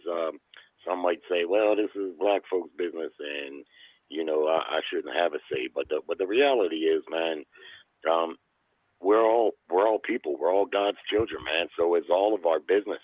What black people do and the way they behave affects white people for sure. And I agree with Jada on a lot of the points that he's making. Not so much the reparations, because I'm a little bit indifferent there, and I feel there is a little bit of a debt owed. And a little bit. I don't. Yeah. There's a debt owed. So that's what I believe, and I just don't believe it should be like cash payments like we've discussed before, but in other methods that are more helpful in an overall sense. But when it comes to White Lives Matter, the civil rights movement and Martin Luther King, one thing that was maybe the most hurtful thing in this country's history outside of slavery was the Jim Crow laws and the separatism and the what they call well, it'll come to me in a minute, but black apartheid, white, yeah, segregation, apartheid. And when a term comes up, Black Lives Matter, that's segregating us as people. White Lives Matter, that's segregating. All lives matter. It might sound cliche to some, but all lives should matter. We all living here together. Slavery is long gone in the past, and we've been living in a good bit of peace and harmony. One thing I don't like is like Michael Fuller will take an isolated incident or a scenario where someone got murdered, and then he'll try to make an equivalency that represents the whole thing. But I mean, the Kennedy brothers were assassinated. They were assassinated by white people. You see, we can't take something. There's 330 million people in this country. Shit is going to happen. There's always going to be a certain amount of racism, but in an overall sense, we've been doing well. To me, Democrats have set the race relations back just decades. They wanted Trump out so bad that they just played up this racism card to where, a lot of black folks, in my opinion, they use racism when it's not there. It's just not there. And another thing they do, they giving white people way too much credit, man. We ain't as organized as what you think. We certainly don't have any plan to keep black people down, like Michael Fuller seems to think. And when I ask him, and when I ask others, there you go, seems to think again. There you go, seems to think. Let him talk. Seems to think. Right, because I'm not going to be assumptuous, Michael. You see, I'm not going to be assumptuous and just assume that I know. So I'm going to give you the benefit of the doubt. But from what the rhetoric that I've heard from you leans in that direction. But I'm not going to convince myself of it for the reasons that I've stated. However, when I ask, what is the benefit for white folks, for black folks to be desperate and dumb and desperate like that? There's no benefit for that for us, none whatsoever. So again, we're not living in the days of slavery. We're living in a day and age. The other night we were talking on some topics. I'm online here. We're talking about black oppression, and I'm talking to three rich black men. I'm the poorest dude in there. My family's been here since the country was founded. Fred, I've heard you say you're a millionaire. You got multiple real estate holdings. You got stock interest that you said a white guy showed you the ropes. Renaissance man called in. He's a high-paid therapist with stock interest that he also admitted. Hey, Fred, I want to talk about that when he's done. How to get the money. Michael Fuller is a highly educated nuclear engineer. Said he's about to invest $1.5 million in residential real estate. That doesn't sound like oppression to me. Now, I'm not saying no one gave y'all that. Let me finish. But what I am saying is you were able to get it. You see, you were able to get it. So stop giving white people so much credit and thinking that we're that organized, because we don't. When we think about black folks like that, we're not thinking about that. We're thinking about, hey, I hope I can go to the store and not have somebody go upside my head and take my car. You see, that's more what we're concerned about when it comes to black folk. Not that they don't succeed, because there's millions and millions of successful black people in this country. And just like the other night, they were telling me all about white privilege. But then at the other side, it's, there's millions and millions of people, white people on welfare, just as many percentage-wise as black people. Well, how does that jive with white privilege? That you got all these poor white people, but yet I'm supposed to believe in white privilege? You see what I'm saying? So, I agree with Jada and what he says, that every man, white, black, Mexican, doesn't matter. You pull yourself up by your own bootstraps, and if you get up in the morning with a good attitude and you go to work and you're not missing 3 days out of 2 weeks and late 5 days out of 2 weeks, but if you go, you do your job and you stay on the grind, you're going to get what you need. That's all of us. All right, I'm gonna let Anthony come in, and then we can have a full-blown conversation. He's been waiting. Dana Jones says my Spanish brother ain't falling for that BS. What's up, Dana? Appreciate you, man. Hope the grandkids are great. Go ahead, Anthony. All you, big dog. Hey, man. I hope everybody's doing well. I just wanted to just address a couple of things. One thing Jerry just said that the Democrats made this whole thing about race. In my opinion, I said we can't put that all on the Democrats.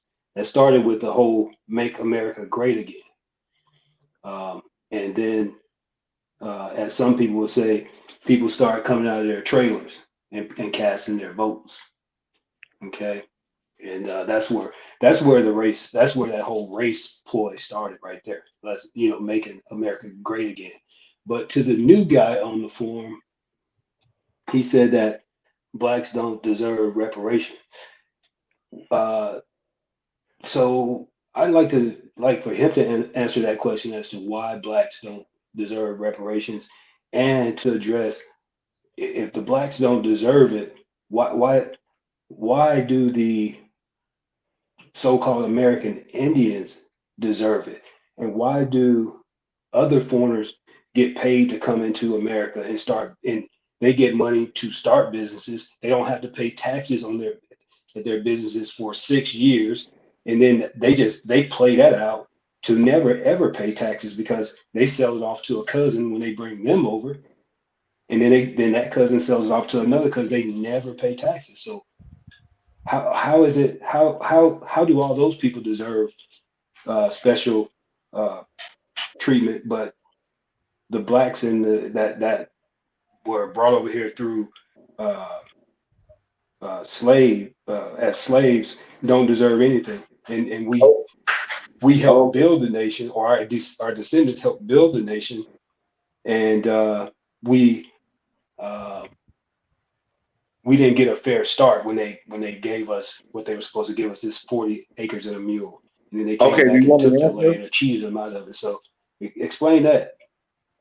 Oh, okay, I'm gonna answer, but I'm gonna start from the beginning. You said I'm the new guy. You had mentioned something about liberalism, and I'm gonna tell you how much I'm not a new guy.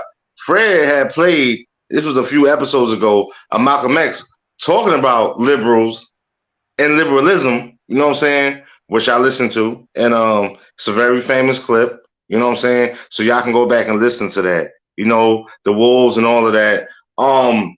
Again, you're talking about something that you feel is owed to you. You did not go through slavery. We have way more opportunities than our ancestors had, and we will not, and we have not capitalized on that. Why is that? I have a master's degree. I have over $135,000 in loans. I'm a high school dropout. This is all a fact. I'm a high school dropout, but I have a master's degree. I didn't ask anybody to give me anything. I said, F it. If I owe it, I owe it. Tomorrow, I start my PhD program. We are constantly looking for somebody to give us something. Who owes us anything? And this is what our ancestors would say. They encourage their children to work hard.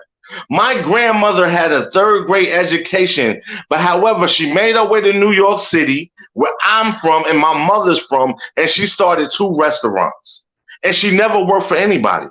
Why is that? She never told me once about the white man. She never blamed the white man for nothing. And she died last year. If she was alive today, she'd be like 94. Wow. So why do we always have these excuses, especially as men?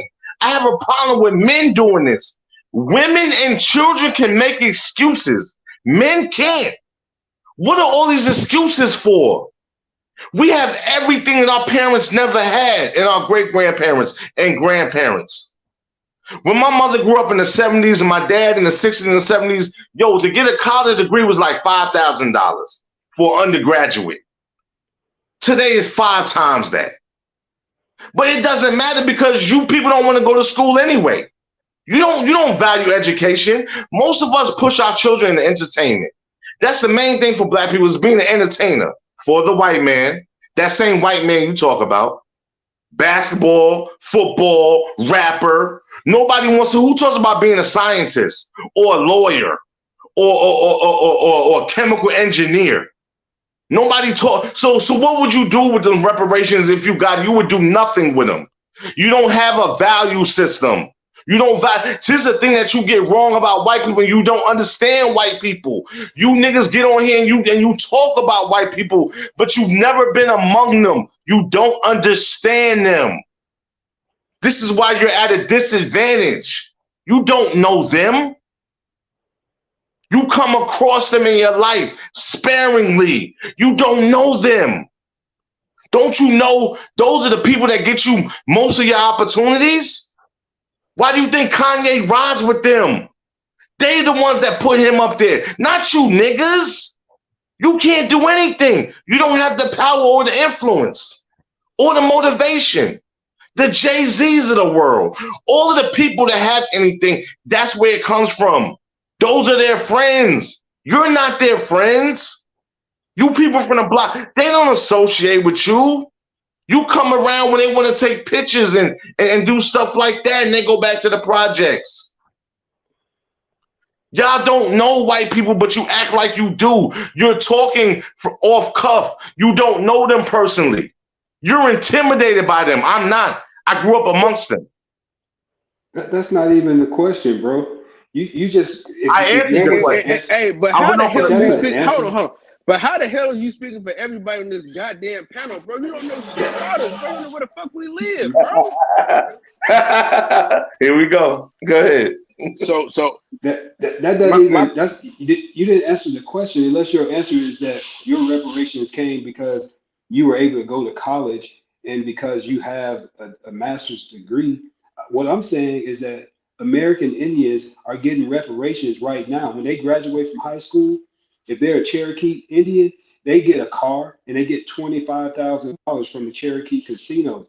Okay, they have things that are working for them to kind of even the playing field. You can hear anything I said. What Michael and the rest of these guys are talking about is that when it came to real estate and things like that, black people weren't able to buy them. Black people weren't able to vote. So people got an upper hand on them. It was an opportunity there, but it wasn't there for black people at that time. So when you look at the Rockefellers, when you look at the Rockefellers and those type of people like that who have generational wealth that's been handed down to their kids, that should have been an opportunity for black people too. But it wasn't given to them. That's what they're talking about, bro. And you can't tell anybody on this. You can't tell anybody on this platform what they would do if somebody gave them $1 million. But you can't answer that. You can only talk about what you could do with it. Make it do what it do. Stop making excuses. You a man. Stop talking about what this person had and that person had. You do what you have to do. I had women in my family. They never made excuses about the white man. They told me I could be whatever I wanted to do in life.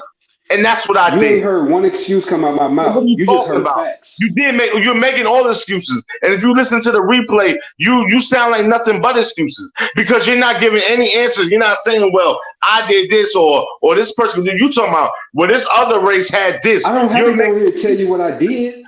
I can just tell you what facts about the history. That's what we're talking about. We're talking about the history.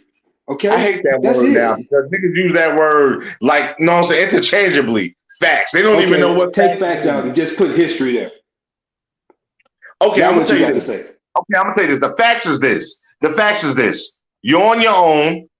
The government ain't giving you shit. You're not gonna get any reparations.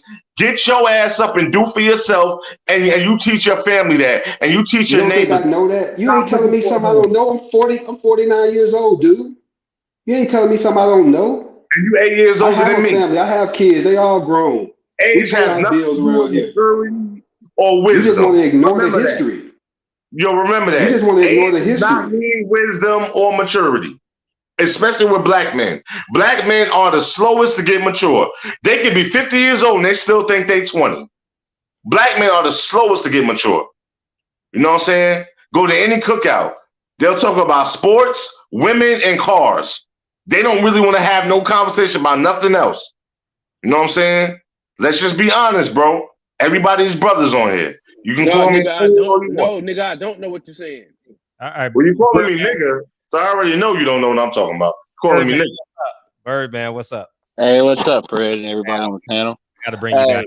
For the guys that just got finished speaking, first of all, the reason us guys that are 40 and 39 years old, we still talk about sports and stuff like that, barbecues and stuff like that, is because we age slower than normal people. That's one reason why.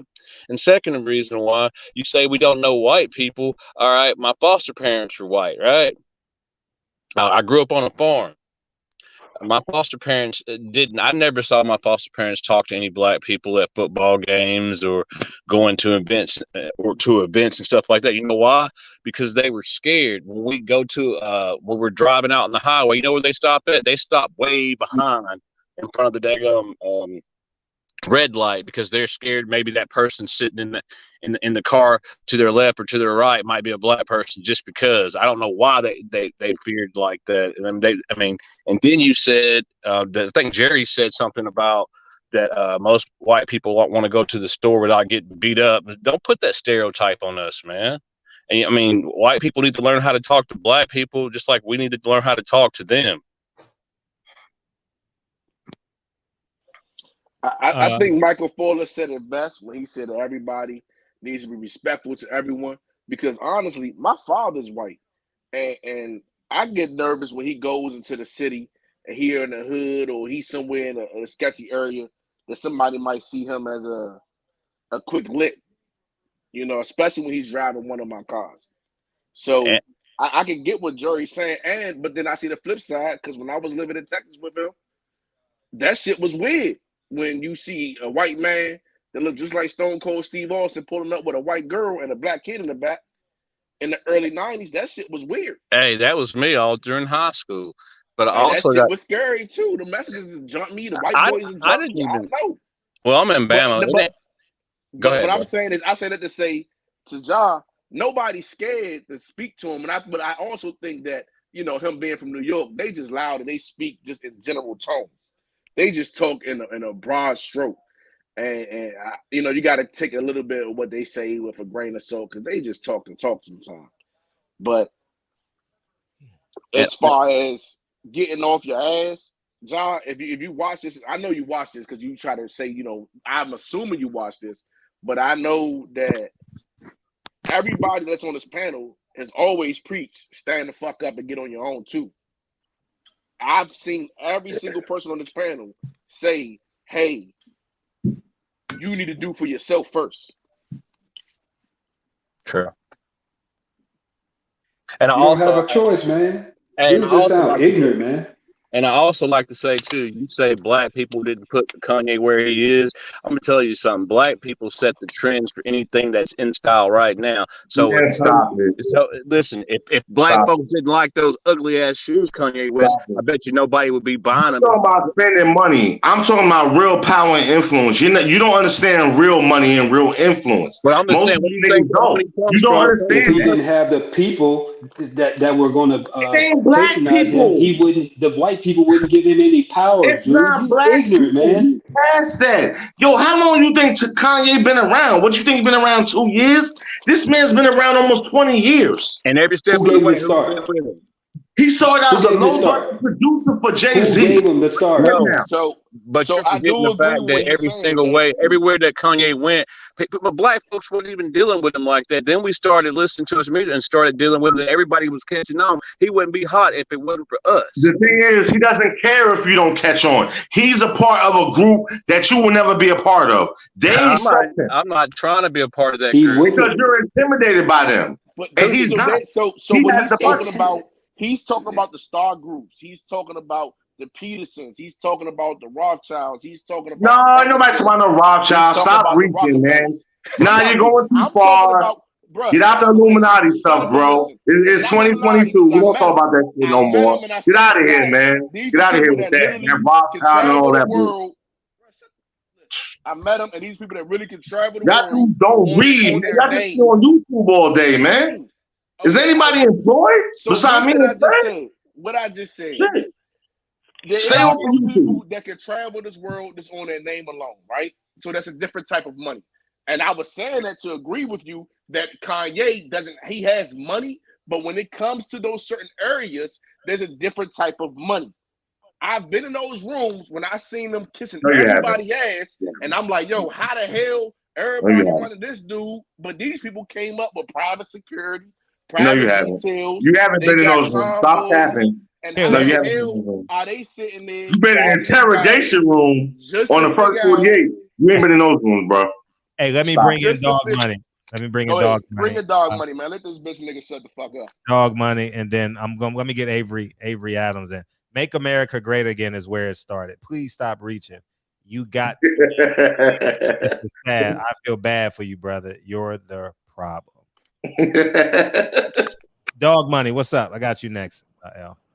Say, I want to address who was that white guy Jerry that was saying that he's still on the line. White people don't get any benefits and stuff like that. You know what I mean? The list of shit is so long, from redlining to free land. That's the reason why the Europeans came over here, was free land and free labor. You know what I mean? This country was built on racism. And just like my man was saying, you know, the Jews got reparations, the Indians, they received reparations. Us black people, we're the only non-immigrant in this country. We didn't immigrate here. We were brought here on slave ships. And then those people were turned loose with nothing. I mean, nothing, man. Not even a damn bit, you know. Hey, you free. You know what I mean? After 400 years of slavery, most didn't even read or write. You know what I mean? So, yeah, I feel like, you know, they should get some type of reparations in whatever form it is. You damn right. You know what I mean? Ain't nobody asking for nothing free. You ask what's old, motherfucker. Why is it old to you? Why is it old to you? Because of the blood my forefathers shed in this. Nah, that ain't got nothing to do with you. They didn't have the opportunity that you had. How the fuck you know what I've been through? Shut up. I mean, you want to be ignorant now, but I'm asking you a question. You didn't go through what they went through. You were never a slave. You had your speak, and you can address me after I'm finished speaking. You don't know what I've been through. You don't know where I'm from. Well, and as far as white people, I'm tell you one thing about white people. You can be their friends to a certain extent as long as you stay in your place. You'll never be. Well, that's true because you're intimidated by them, and you have a place. Hey, what are you talking about? Intimidated? Nothing to do with intimidation. Yes, it does. It has everything. I know you read that news report. I know you read that news report about that couple that couple that were trying to sell their house, right? And when they went to sell the house, they gave them one amount. Then they I know what you're talking about. That do anything. Yeah, that was in Texas, wasn't it? Then they changed all the pictures and made it look like a white family owned the house. And the property value went up by $100,000. What does that have to do with what we're talking about again? I'm talking about a relationship with white people. You feel intimidated by them, so you can never have a relationship. You act like it ain't no racism, though. You don't understand what you've been ignorant and being in your emotions like a female. No, I think he's scared of white people. I think he's scared of white people. He been sitting here screaming at everybody intimidated by white people. I think he's scared to get on the train in New York. Racism. I just want to know what racism is. When people control 9 aspects of life, that's every fucking thing, basically. What's racism? We'll wait. What I just said.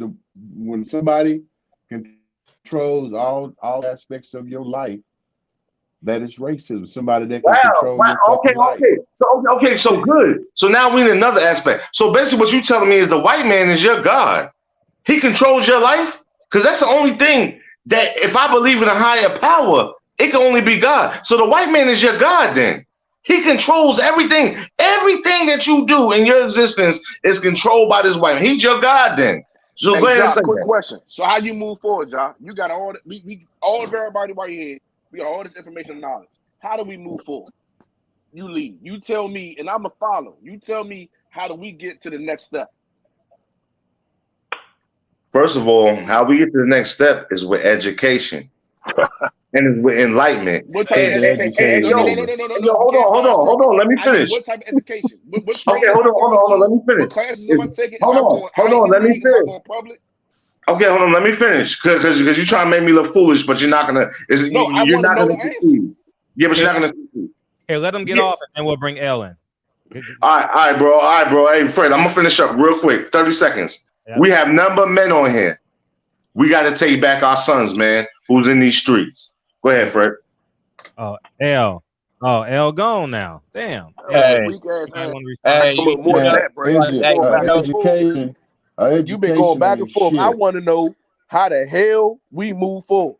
Not just you, all of us. We sat here and spent about an hour talking about everything else but the plan to go forward.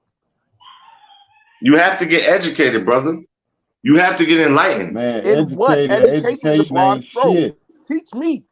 Okay, hold on. Somebody just said education and shit. How much money you make a year? You know what I'm saying? One of us? I make 100,000 a year. If not, okay, doing what? You know what I'm saying? You a paper boy? No, so I'm what not a you paper boy. Hey, my best friend's a Pakistani, and guess who put over all his medical buildings? He put me over it. Here we go, man. I You work for really gonna have myself. an easy. Man, Hey, education. this ain't Steve answering my Jobs. Dog. question. Get back to my question. God ain't a Get back fucking to my college question. Hey, graduate. he's skipping John, around, man. I want How the do you answer to move my question. forward, God dude? damn, niggas can't hear y'all for real. Y'all niggas just talking and talking and talking. I'm bring Ellen. They can't hear nothing y'all saying. I want Y'all, the answer to my question. all right, he ain't gonna answer. But go Salute, L. ahead, Al. What you got? What's going on, everybody? Another great conversation tonight, man. I heard a lot of good things, man, in my 45 minutes of listening, man. And Mike made a great point earlier, man, and I had made this point previously, man. I believe that, like I always say, just because I don't agree with you doesn't mean I'm in direct opposition to you, man. Because a lot of times we all make great points, and just because we feel like our point might hold more weight, it doesn't mean that another person's point don't have value. And to my brother Jada from the NY, man, you real New York, and that's cool, brother. You make a lot of good points, but I can say this, man, we gotta guard against being like over self-righteous. Like, just because you make a great point, it doesn't take away from the validity of another's point, because the fact is this: yes, we must all support ourselves and do something to progress ourselves first and foremost. Education is key, but we've shown in times of being in this nation, we've shown the ability to rise and still be kicked down.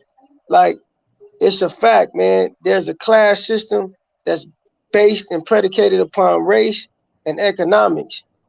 And we are strategically placed on the lower half. Now, this is by way of systemic racism, and even more so, the problems that we inflict upon ourselves, the damage we inflict upon ourselves, and things we do to each other and not uplifting one another. But we are owed reparations, point blank, period. What we do with them, it has no it has really no place in the conversation. It's a debt that's owed. When a debt is owed, you don't ask your debtor what you gonna do with the money I pay you. You just pay the debt. That's it. That's all. We've seen this. We've seen this method utilized with everybody else but us. So why not us? For a black person to say that we not owe reparations, to me, that's crazy. I get your point, but maybe you need to take a moment to just digest what you're saying, because you educated for sure. I can see that. I can hear that you educated, but how does that make sense, brother? Like, I again, that's why I say we got to guard against being over righteous. Like, yeah, you make a good point, and you probably sick and tired of our position and the things that we do to ourselves and how we hold ourselves back. But at the same time, we have to facts are facts, man. We gotta let it be known that shit, we are owed this debt and we must get it. Hey, L, like this too.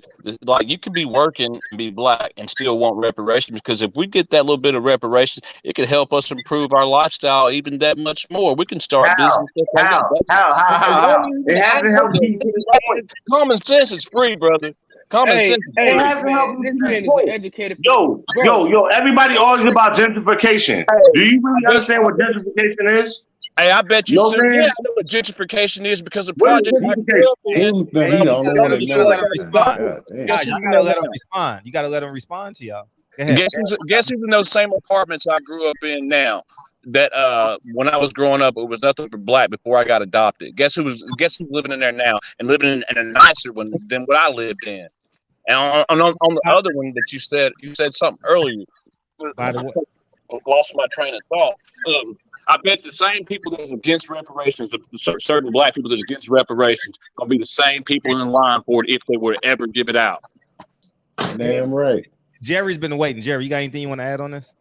I believe in reparations myself. And to Jada, who I've agreed with a lot of what he has said, just like L. And you all know I'm white, but 400 years of free labor and black folks not being allowed to educate and learn how to read and land and own land. I mean, clearly there's a debt owed there, and to me it's clear. And when people bring up the American Indians and what happened there, well, first off, just a side note there, the American Indians got conquered like a million civilizations in the past. They got conquered. What can you say? I mean, the American Indians knew about conquering because they were involved in tribal war, conquering each other. That's a fact. That's one of the main things they did. So, people, when they talk about my race, Europeans, they want the Europeans to feel some kind of guilt for being good at conquering. But that was the way of the world. That wasn't just Europeans that did that. All nations did that. That's a fact. But as it comes to reparations, like I've said before, I believe in them, and this is where me and Michael split hairs, is I don't believe that cash payments are really going to do that good. What if it was something like the government said, look, we're going to, we'll start a restaurant chain. It'll be black owned. You'll be set up. You'll be fully facilitated, and will give you some working capital for the business, and it could be a chain, just as an idea. And there's several other ideas. And then this way, black folks can not only get the money, but they can also it's self-investment. You see what I mean? It's something that's going to be there that's long withstanding. Because if the government just said, look, all right, every black person going to get $150,000, I think Jada is right. A lot of people, and white or black, they're going to blow that money. They're going to blow it. They're not going to do anything that invests into the future. And then what's happening when that money going? You won't come back for more? Because the way they spend it. What did L just say? What did L just say? L said, it don't matter what I do with the money, man. Exactly. It does matter. It does matter. It doesn't matter. Hey, it does. Reparations shouldn't be money. Reparations shouldn't be money. It does matter. And the thing is, you don't want to get an education. You don't want to get an education. You want to be an entertainer. You encourage your children to be that, but you don't want to get an education. What if they took that money and said, you know what? You have to get an education. Many of you niggas wouldn't even do it. You don't want to get educated. You want to be entertaining, and you encourage your children. Be a basketball player, football player, a rapper. Nobody wants to get an education. Y'all got World War II, the Japanese put in internment camps. They got reparations, cash money. Free college. I don't think cash money. Hold on. I don't think cash money should be our reparations. I think we should get schooling, private schooling, top schools paid by the government from middle school on to college. Donate your part of the reparations to that. That money going into your pocket should not be there. Man, education. I'm gonna start kicking y'all niggas out because y'all niggas are talking over niggas and 300 people can't hear y'all. It kills me. Can I say something, Fred? 1 second. I wasn't even second. actually finished, Fred. I just, I must have hit a trigger word and everybody jumped in. I just had a little bit more to add. And what the other guy just said there, free college. That's another way. This way, black folks can be paid the debt that they're owed, but it's also investing in black people. You see what I mean? Because I hear a lot of black folks say we don't own businesses and we don't have control of much. But when you get self-invested, that's my point. Because again, I believe in the reparations, but I believe they should be something that helps, not something where you just go buy some chains and a nice car, and then when that's fucked up and that's gone, then what's left is to be in the same position. And lastly, quit giving white folks so much credit. We're not that organized, man. We're not that organized. Facts. Worrying about Facts. black people. I agree with you on that. Like that, man. We either busy working or we're busy struggling, just like anybody else. Because at the end of the day, it's really class discrimination. That's what's right. The African kings that traded away their own people, they were every bit as black as the people that they were. Yes, sir. Yes, sir. The kings had the money and the power, and the commoners were poor, and that was the difference. Their skin color was. That's the only real discrimination. Because when you look at rich people, whether it's Kanye, and you go to one of his parties, which we wouldn't be invited to, but if we was rich and white, we'd be there. Magic Johnson, Michael Jordan, they throw parties. They got a whole bunch of white people there. But one thing they all got in common is they all rich. You see? That's a fact. Fact. Can I say something? I know that people, I believe we should get reparations in some form, whether it's money, whatever. But money has to, it has to be some cash for sure. But I say like this, the Native Americans got the best, they got the best forms of reparations. I'm gonna tell you why. They got land and they are, what do they call them? Sovereign nations. See, I had a chance when I was a teenager, I had a chance to, for about a month, I stayed on a Native American reservation. So I seen how they lived. I went to about a month. I stayed on I went to one of the major powwows in South Bend, Indiana. I went to a couple of them in Michigan, and I seen how they lived, and they educated me that, man, we get based on their casinos, they get a check every month. They have their own, they police themselves. They have their own water well. They have their own communities. So like Jerry said, they have something that they are totally invested in because they reap the reward. Now, I'm like this, Jada, I believe in education, but I'm going to tell you like this. I believe in the education that the businessmen of America have. You don't need to go to college because we're taught in school how to be structured. Wow. I got two degrees, man. I got a business management degree, and I got a chemical technology degree. I love my time in school. I learned a lot. But I understand this though. If you don't understand how this corporation of America works, you're going to be behind. It's better to operate as a corporation than as a human. America is a corporation. Fred, I want to respond when he's done. We are taught to go to school to be programmed to be employees. Why? Because employees pay taxes and corporations make the money. So I believe in the business structure of America and the business education, our financial, like what Fred talked about a lot, like the brother Renaissance man was talking about a lot.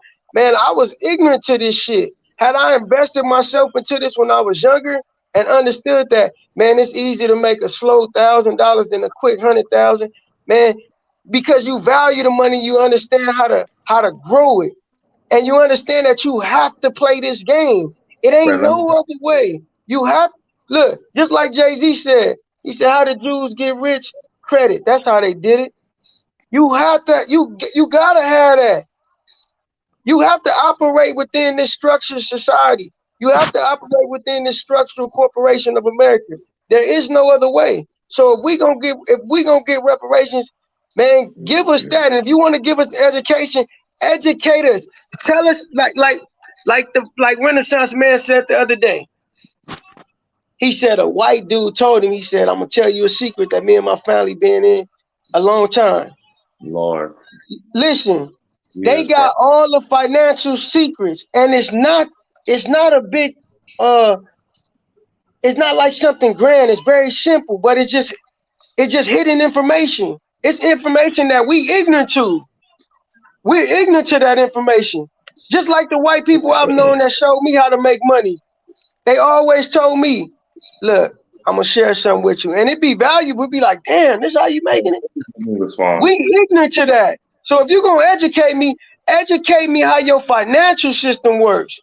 Not about your history, not about something that's gonna make me an employer. I want to be a corporate entity. Can I go, Fred? No, I want to. Well said, Big L. Well said. Yeah, Kyle, I was actually going to say you haven't spoken in a while, Kyle. Go ahead. I was saying well said, but see what I'm saying is this though. It don't matter what the fuck I do with the money. You know what I'm saying? You know what I mean? Like they said, like they said, gold chain and nice car. I got all that already. So send me over the money and I'll show you what the fuck I do with it. How about that? You know what I'm saying? Fuck all that school shit, bro. Because school ain't for everybody. That's for damn sure. Now, like El said, if you want to take me to a course on how to get this bread and break it down like that, fantastic. But just to shove a motherfucker in the classroom, that ain't necessarily the answer. I was speaking about school for the kids, Yo, Fred, let me reply whenever they done. And what scares me about what I understand exactly what you're saying, El.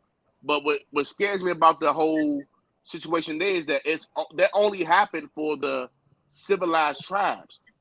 It's like I think it was only like 5 of the tribes that were civilized that got those benefits. And Man, what are you talking about here, man? Let him get off. Let him get off. Let him get off. So the Native Americans is only the 5 civilized tribes that get those benefits, and one of the best benefits of them is the free healthcare.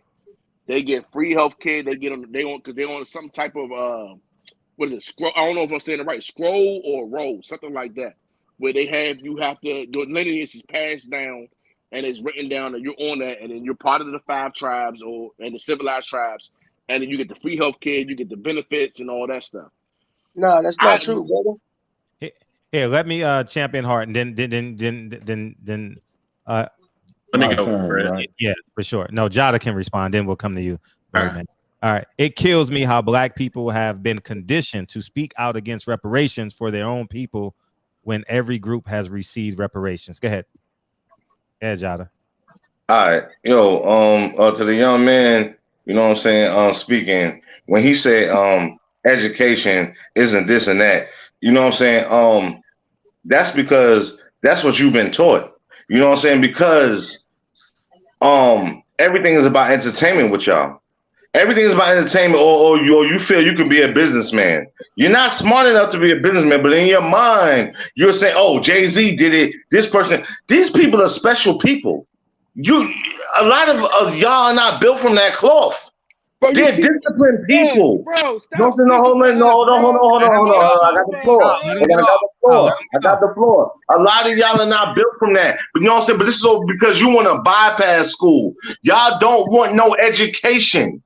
And yo, this is your problem. This is why you will always be behind. And the Asians and everybody else, how everybody else kept saying, they're taking this job. You're not smart enough to do it. You're not smart because you won't go to school, dummy. You won't get an education. And I felt the same way as you did at that age. That's why I said from the beginning, I'm a high school dropout, man. I did not finish high school. No, I got the floor. And yo, I'm gonna get my little 30 seconds off, and then y'all can talk. But at the end of the day, you know what I'm saying? Y'all don't want no education. This is why you keep talking business. You don't know nothing about business. None of y'all niggas do. You keep looking at these other people and you think it's gonna be you, but it'll never be you. There's always gonna be workers in this society. It's going to be people that go to school, and yo, Black people are being left behind. And don't think that we can't be extinct.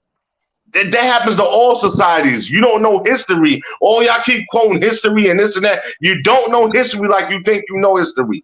People can be extinct. We don't contribute enough. We don't contribute enough to, you think rapping and music is contributing to society? Who was curing cancer? Who was doing those things? I'm done. Go ahead. Go ahead. No, Birdman. Man, he got no Birdman. Hey, I've been waiting. He was talking about me though, friend. But what can we do? I've been waiting too. I'm behind Birdman. Hey, first of all, when the slave owners had to get rid of their slaves, they were paid reparations for the slaves that they lost, right? And second of all, you're the main reason why I keep twinking my life twerk in my life to change so I don't become a god just like you. Because I feel like if you believe that you can do something, put your mind to it, you might fail 100 times, but as long as you try, that's still enough. You can't say every black man got their mind on rap and this and that. No, man, you got to think for yourself and speak for yourself, because we can all speak for ourselves. And not every black young man wants to be a rapper, wants to be a thug. They want more out of life, just like you do. And we deserve reparations if they give it to us. If they don't, fine. But if they do, it's our right to spend it on where we want to spend it. And all the black people that don't want reparation, that feel like they should go on education, they feel like their money should be put somewhere else, then you put your money somewhere else. Let us do with our money. We made it this far. And not every human being can be extinct. We made it before even slave days. We've been here. They've been trying to put us out for years and years and years, and we're still here. You know why? Because everybody's journey ain't going to be the same. We're here for a reason. Till we wake up, we'll find out what it is. And if people listen to you, man, they're going to fall down. That's all I got to say. All right. Look, we've made it this far without reparations. So you telling me some extra money in my pocket to be a bad thing? Okay, I'm going to listen to you, right? Oh, you out of here, Jerry? So listen, check this out. Fred, I'm gonna ask you a question because you're the only verified business owner on here that I know. You know what I'm saying? So besides myself, this question I'm gonna ask you. I got $1.5 million right here. I'm gonna give you to invest with, or I got another degree you can put on your wall. Which one you taking? Shit, I'm gonna go print me up some degrees at Kinko's and take that 1.5. when you first got your mind right and decided you wanted to go into business, what was the one thing you needed most? Money. Information. And how many friends are there out there? How many friends are there out there? Information is useless without the capital to execute. You know what I mean? So most of the richest people in the world, most of them don't even have fucking college education. To be honest with Steve Jobs, the guy started Apple, he doesn't have a college education.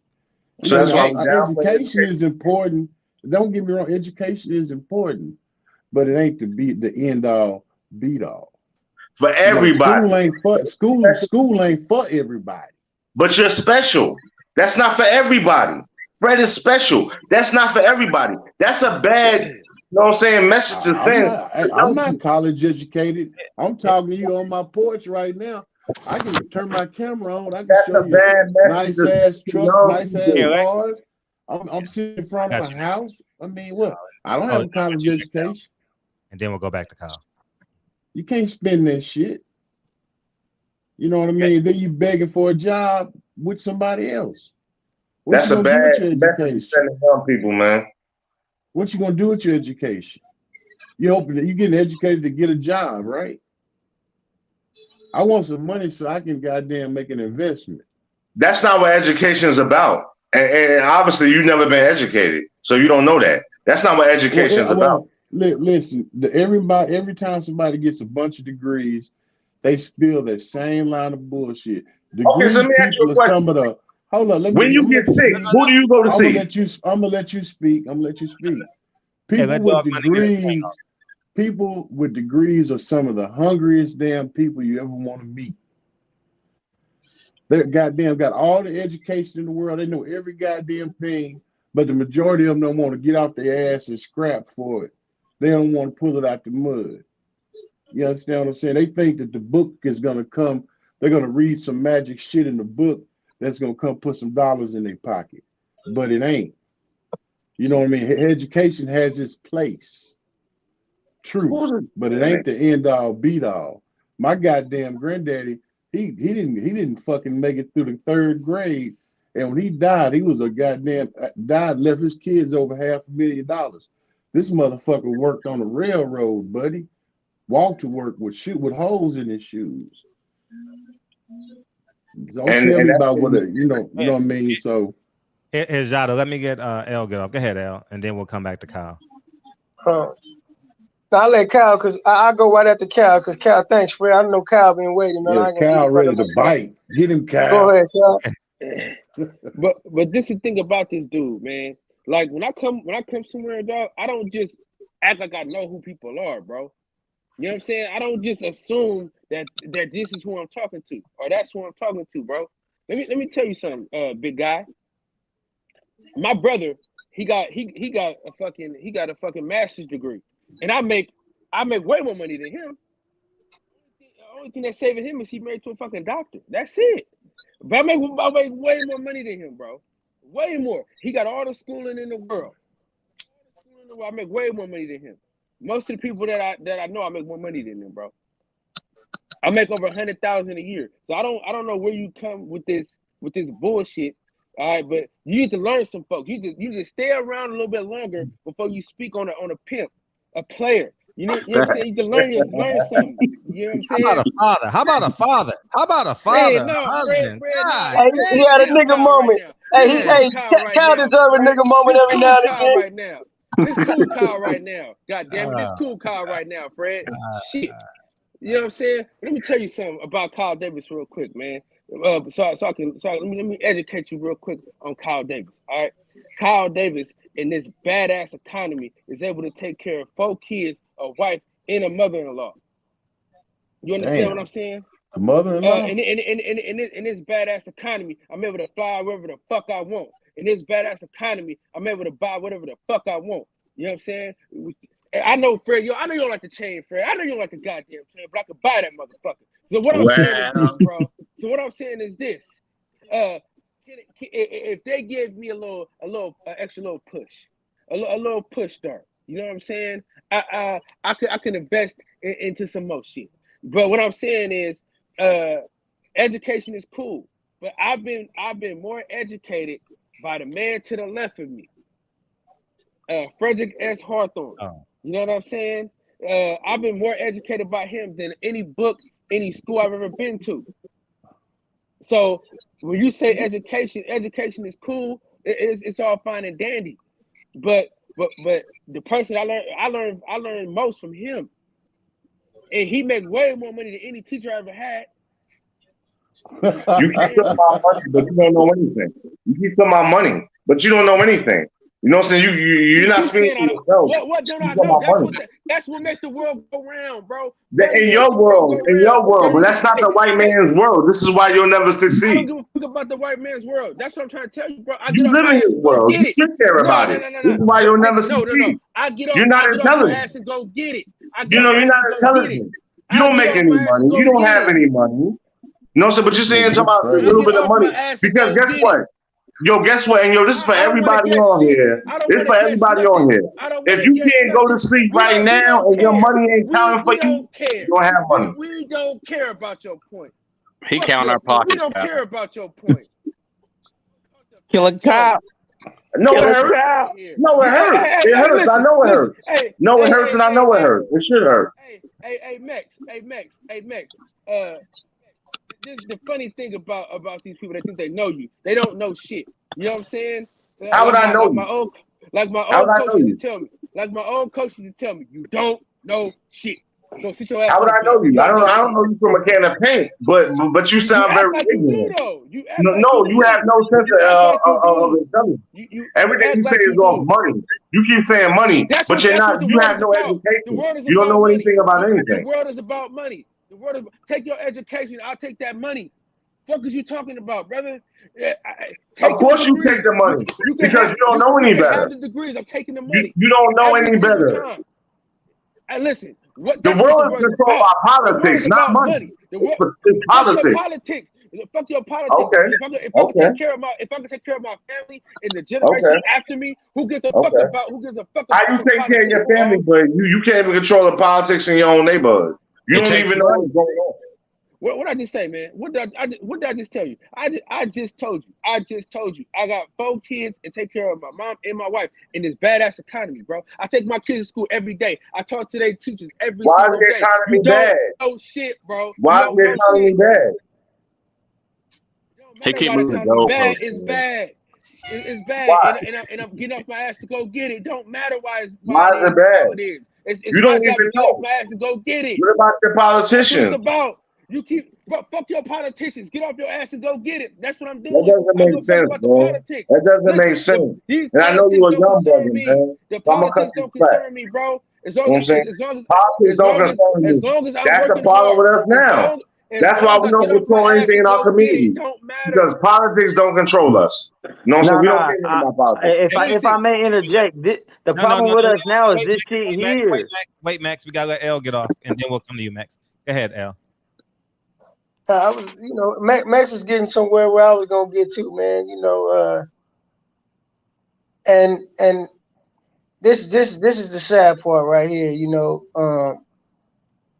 We tear each other down, and I'm not saying Cal. Cal trying to defend himself, but Jada, brother, you got some good points, man. But it's never productive to be critical for no reason.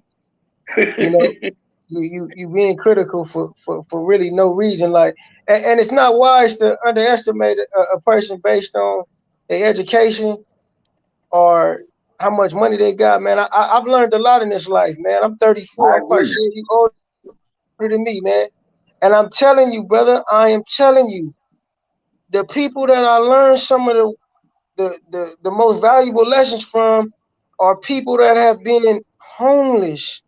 I agree with you, L. I agree with you. I'm telling you, man. I learned not to estimate nobody, because I agree. It could be the least of who you think is really him. Whether that's a nigga that's gonna put a bullet in you, or a nigga that's gonna give you an opportunity, or a nigga that got money, whatever the case is, man. I agree with you, L.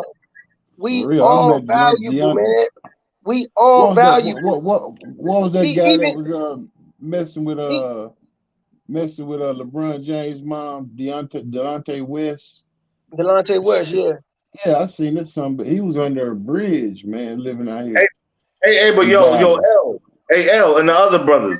Our job is to correct these young brothers, man. Yo, we're not gonna be on this soft shit with them. We the elders. We gonna correct them, bro. If they don't know what they're talking about, we gonna correct them, bro. Go ahead, bro. That's why we in the shop. We exactly. We all got, man. I listen to this all the time, and I'm gonna leave on this note because I got to get up at like 2 in the morning, man. But me too. Look, everybody, man, I listen to this shit, man, and shout out to Fred, man, because Fred, he set this shit up, and it's beneficial, man. Like, I learned a lot of shit. Like, when I hear somebody say something on here, I be like, man, I go research it. Just like a lot of shit Michael Fuller say, I go research it. That brother Renaissance man, he talked about covered calls, yeah, and I researched that, man. A lot of shit I just researched. So I learned I extract from everybody, man, and I hope I impart, some knowledge to somebody that they can also be find useful and have some value. But we all valuable, man. Even though you the center of attack here, Jada, because you didn't put yourself in the line of fire. But you saying some good stuff, brother. But like I said, it's never wise to be over righteous or to be over critical, because you'll miss what's for you in that in those moments, man. Indeed, King, I agree. And we're gonna give our closing remarks. We're gonna start with Max. Go ahead, Max. Y'all have a good night, man. I love y'all. All right, Freddie. I came in. I think like one of our main problems is exactly what we witnessed. Is like, I think both are right. I think education and money is a deadly combination to have both. I don't think one over the other. You need both.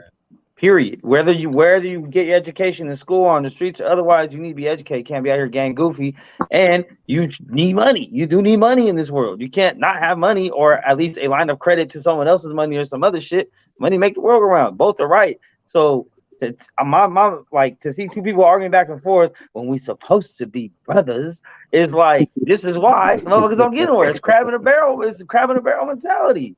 It's like each, what I mean? It should be each one teach one, but it's aggressive. And then it's like when you start throwing other little things in there, personal shit, and then the message gets lost. No one's trying to hear that shit no more. When you start telling people you're not smart or you're suspect or you're da. It's like, ain't no need for all that shit. Get your point across, you get this point across. Maybe both y'all have a point, maybe you fucking don't. But this shit is like why I don't get nowhere. You know what I mean? Like, it just I know Kyle personally, and I know half the shit you said was absolutely wrong about him. But he's a man, he can defend himself. So I don't even come in here and jump in and pack you out. But at the same time, it's like we all here for the same reason to learn shit from other people. Like this is a community. Even though it's YouTube, this is a fucking community. We all come on here almost every day. Fred lets us jump on here, and everyone gets to spit their shit about everything. But I was just talking earlier about this shit. This is the shit I want to hear more about. How to get money, how to get educations, how to get licenses and grants. All this shit has never been taught to me in my life from nobody. I'm tired of talking about fucking race every day and fucking Earl Smith and Bud and fucking black and white and men and bitches. And we can be talking about money. How we gonna get this money, bro? I don't know shit about LLCs and C corps and stocks and the SP 500 and trades. I don't know none of that, but I want to. But I can put $100 a month or $200 a month towards something that's gonna get me somewhere. I want to, but instead we arguing over stupid shit. Racism and shit. Who gives a fuck, man? Dollar's green, and it's always gonna be forever be green. That's the only thing I give a fuck about. Fact. So, you know what I mean? Shout out to all y'all, man. A lot of y'all made some good points. I do agree with a lot of shit you said, Jada. I'm glad you came on. I hope you keep coming on. And you already know we rock, Kyle. So I'll see you in a little bit, man. Hey, absolutely. We on that team, goddamn. Peace, Max. Hey, I'll sign off next. I'll say up to my man, the educated guy up there, no disrespect. Don't think that I don't think education is important. You're very valid about that. I just disagree that it's the end all beat all. And I'd like to offer you something. I don't know if you ever heard of Dr. Claude Anderson. Of course. He has lectures on reparations. Go check out some of his lectures. And his views are aligned with my views on that aspect.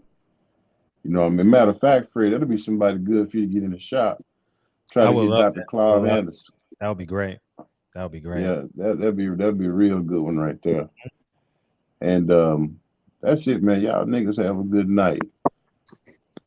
Hey, Fred, man, thank you, man, for I'm gonna give you time to get off. We're gonna go Birdman, and then because I know Kyle wants to respond to you, so I'll let you respond, and then Kyle respond. Go ahead, Birdman. I came to the show halfway late anyway. But anyway, like I was saying, I only have a high school education, man, and to get the education you need, most of the time it comes hands-on, on the job. I started working bagging groceries after high school, and I started working at Walmart. Left Walmart, started working at a hotel. When I left the hotel, I started bartending. After I started bartending, I was working at all the cell phone shops, and I was self-taught. Then after that, you know, just keep up with the good work that you're doing. People will notice, man. That's how I got the job that I got. My boss saw me working over there. Shit, he offered me a job, and I'm making $100,000 a year. I don't like paying the taxes on it, but that's what I'm making. That's all without a college education, man. It's all about the drive. And then my kids forced me to, you know, to work to get what they want, man. It's all about that. That's what makes me happy. Even though I make $100,000 a year, I'm always fucking broke. Yeah. That's all. Salute everybody. No, I appreciate you. Jada, before we go, Jada, I'm going to KB, man. I appreciate you, man. Yeah. My antagonist brother, man. Shout out to all the Democrats still. Wait. He said, should I say it in my voice or his voice? Nah. Shout out to all the Democrats still promoting that victim mindset. Y'all gonna win one day. Clown. Yeah, go ahead, Jada. Hey, man, just thank you for the platform. No, I was gonna say, man, keep on fighting, man. It was 7 against 1. Keep on fighting. Hey, yo, this is nothing for me, homie. Hey, I fight like this every day in the shop, man. You know what I mean? Every day. Fight like I'm a big fan of your show, man, and I'm gonna be back on if you let me, man. Definitely, man. Please. Yo, especially with the nation stuff, man. Hey, bring your raggedy ass here tomorrow, man. I interviewed the dude that did the Blood Brothers documentary. Oh, did you? Yeah, I interviewed him, and you know what I'm saying? He had gave me a bunch of books and stuff, man. I actually was working there at the time. And he's a professor at Georgia Tech. You know, I was working there at the time. You know what I'm saying? So yeah.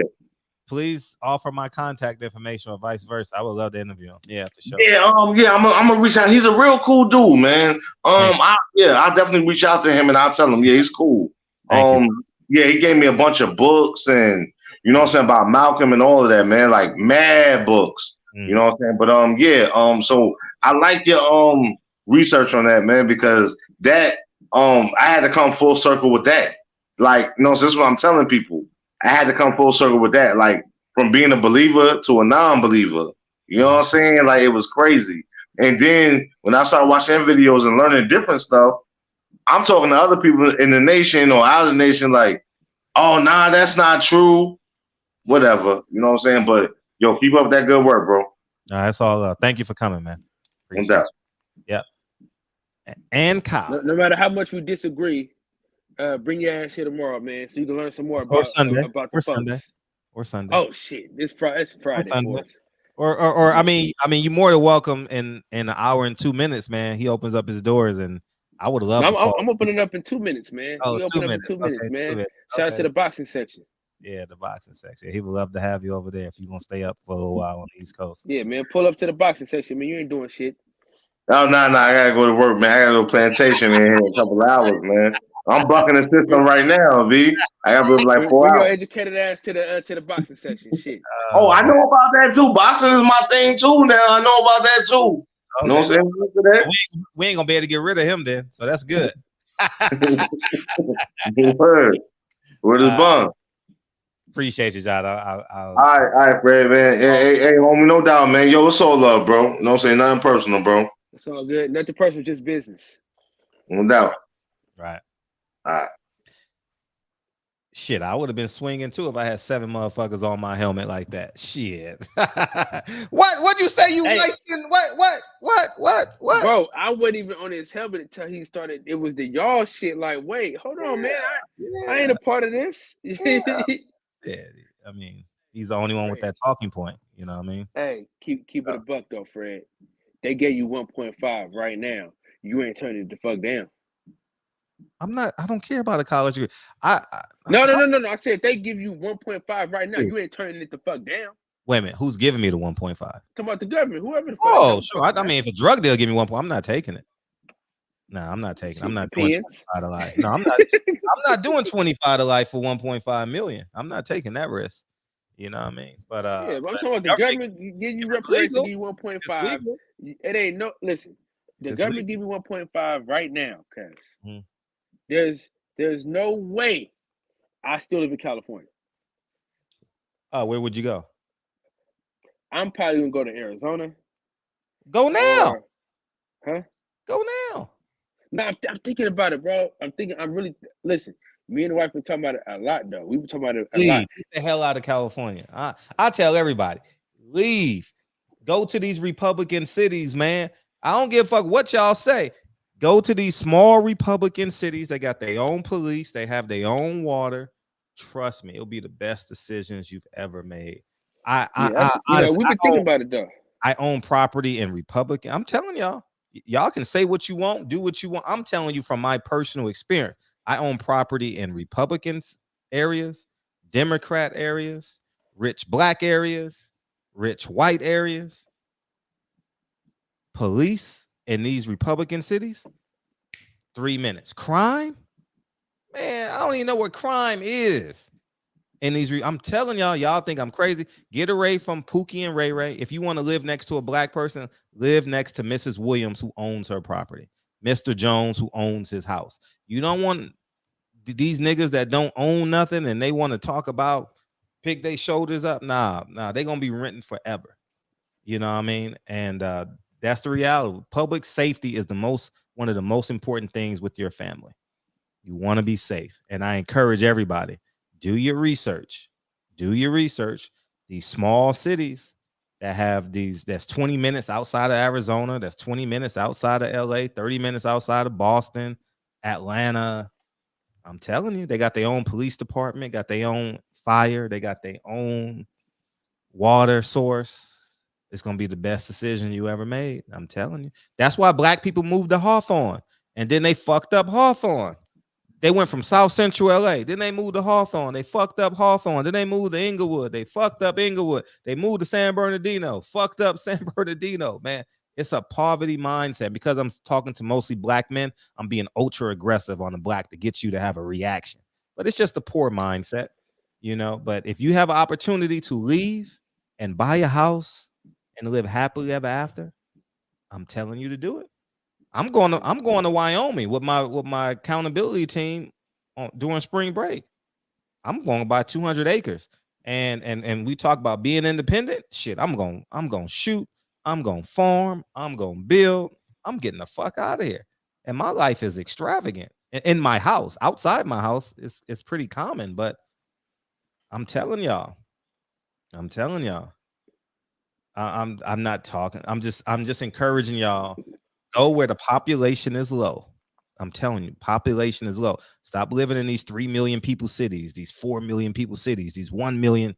Nah, 50,000, 70,000. Trust me, you'll be bad. That's why all these niggas lying that live in LA, they move to Vegas. All these niggas in LA move to Vegas. Public safety, cheaper living, cheaper taxes. They gonna lie and say, I'm hood, nigga. I'm from LA. Nah, nigga, you moved to San Bernardino, and then San Bernardino got fucked up, and you moved to Las Vegas. Niggas do it all the time. So with that being said, I encourage you, move to Arizona. You know what I mean? And I'm telling these small towns, I'm telling you the God honest truth. I live in a small town now. You know what I mean? A subsidy of Los Angeles. Man, I'm 0.8 miles away from the police station. Hey, Fred, you linking up with us on Saturday? Saturday morning? Morning? Where y'all want to eat breakfast? No, I got basketball practice. I got basketball practice till noon with Lincoln. Cool. We can catch up with you after that then. That's cool. We're going to Jack's. On Western? By UCLA? I mean USC? Nah, yeah, that's cool. Yeah, enjoy Jack's. Enjoy Jack's. That's on Western and like 39th, somewhere there, 37, 39. I'm cool. I mean, it's cool, man. It's a good restaurant though. Yeah, it's good. It's cool. I'm cool on it. I mean, you cool on it. You don't like? You ever been there? Oh, it's good. I've been there. That's where I'm. It's a good food. No, I'm saying you man, that shit was hella good to me. I mean, it's good. That French toast was hella good. What you get? I forget what I got, but I've been there. You ain't been there once? Once. I think I've only been there once. What? There's so many other breakfast spots in LA. That's not my favorite breakfast spot. Man, my favorite breakfast spot is for pancakes. It's the pantry. For French toast. So are you a French toaster or are French you toast? French toast is the Griddle Cafe. So you need to go to the Griddle Cafe. All right, okay. Okay. Hey, Griddle you know what to do. You know where I'm at. Fax it over. No, the Griddle Cafe is literally the best breakfast spot in LA. What part of LA is that in? It's like they relocated. They're on the hill now. But for Saturday, it's gonna be like a 45-minute wait. But it's because I mean we went to Jack's. We was like some of the first people there, and it was still fucking. But we got there like when they opened, it was still packed. Oh, it's a hood. Oh, it's a hood classic. It's a hood classic. But it was white folks. Well, it's a hood classic. That shit been around for 70 years or some shit. Yeah, they got a sign. Yeah, Jack's. Yeah, I drive by damn near every day. Dude, yeah. it was not white people there, bro. Nah, it's not that. Nah, it's not a black restaurant. I mean, it's a black restaurant. Yeah. Hell no. Is it? Jack's on Western. You talking about the one on Adams by USC. That's the one you talking about. Nah, it's a different one. No. Nah, I've been there before. Actually, I worked on checks and balances there. They're talking about safety, man. You trying to take me to the hood and shit, man. Safety. No, but that's in because it has a parking lot. It's whatever. Yeah. I forget what I ate there. Pancakes or French toast, you know. That motherfucker, that shit was good as hell when I went. Because I went last time I've been to LA was Earl Spence, Sean Porter.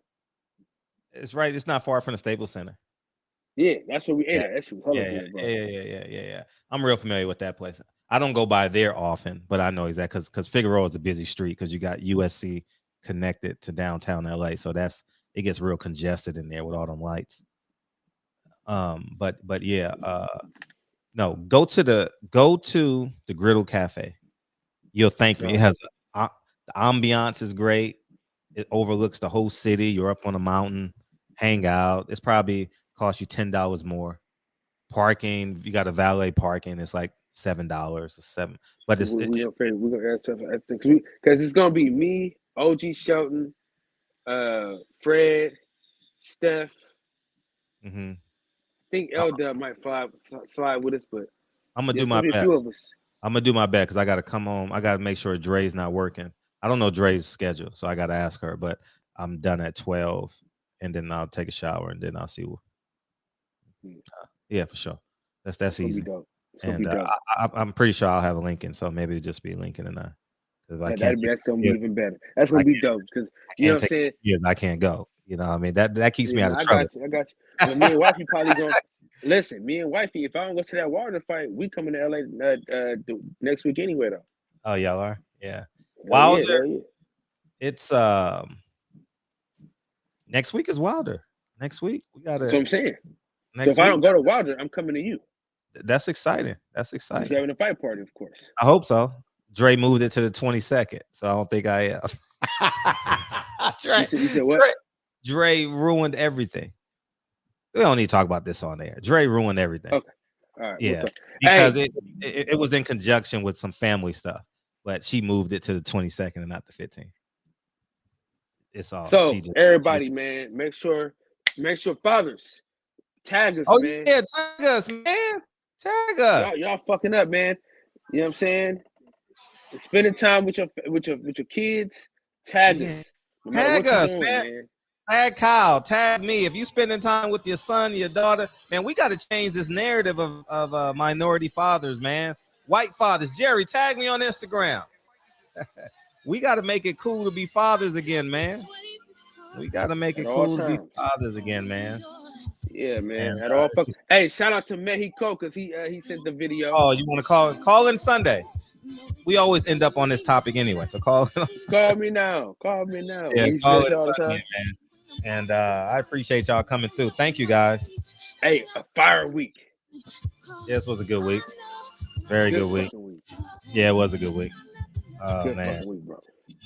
Yeah, this was an audible. I got a phone call on this. I watched that. I'm about to go back and it's another part to this interview.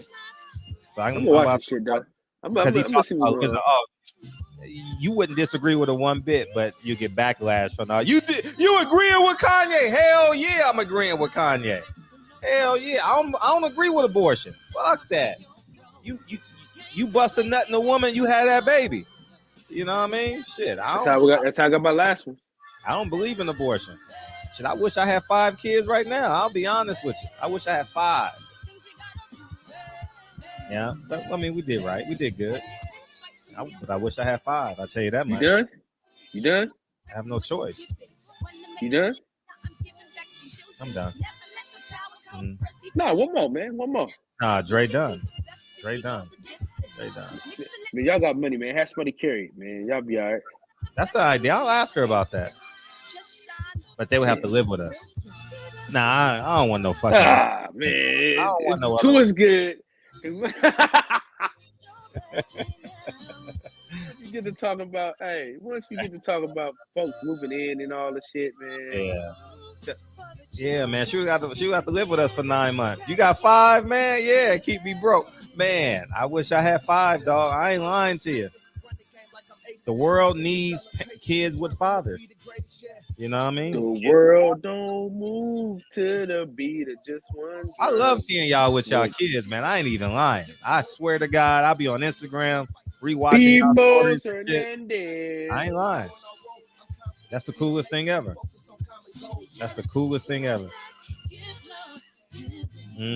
Sure is. Go to the Griddle Cafe. Don't fuck around with nothing else, okay? Oh man, Dead Drop, please come in tomorrow. Blue Blood got 9. Yeah, he's a good father too. Not good. He's a great father. He always going to games and stuff with his kids. He go get tattoos with his daughters. Yeah, Blue that dude, man. Shout out to Blue Blood. Blue Blood Sports TV. Yeah, man.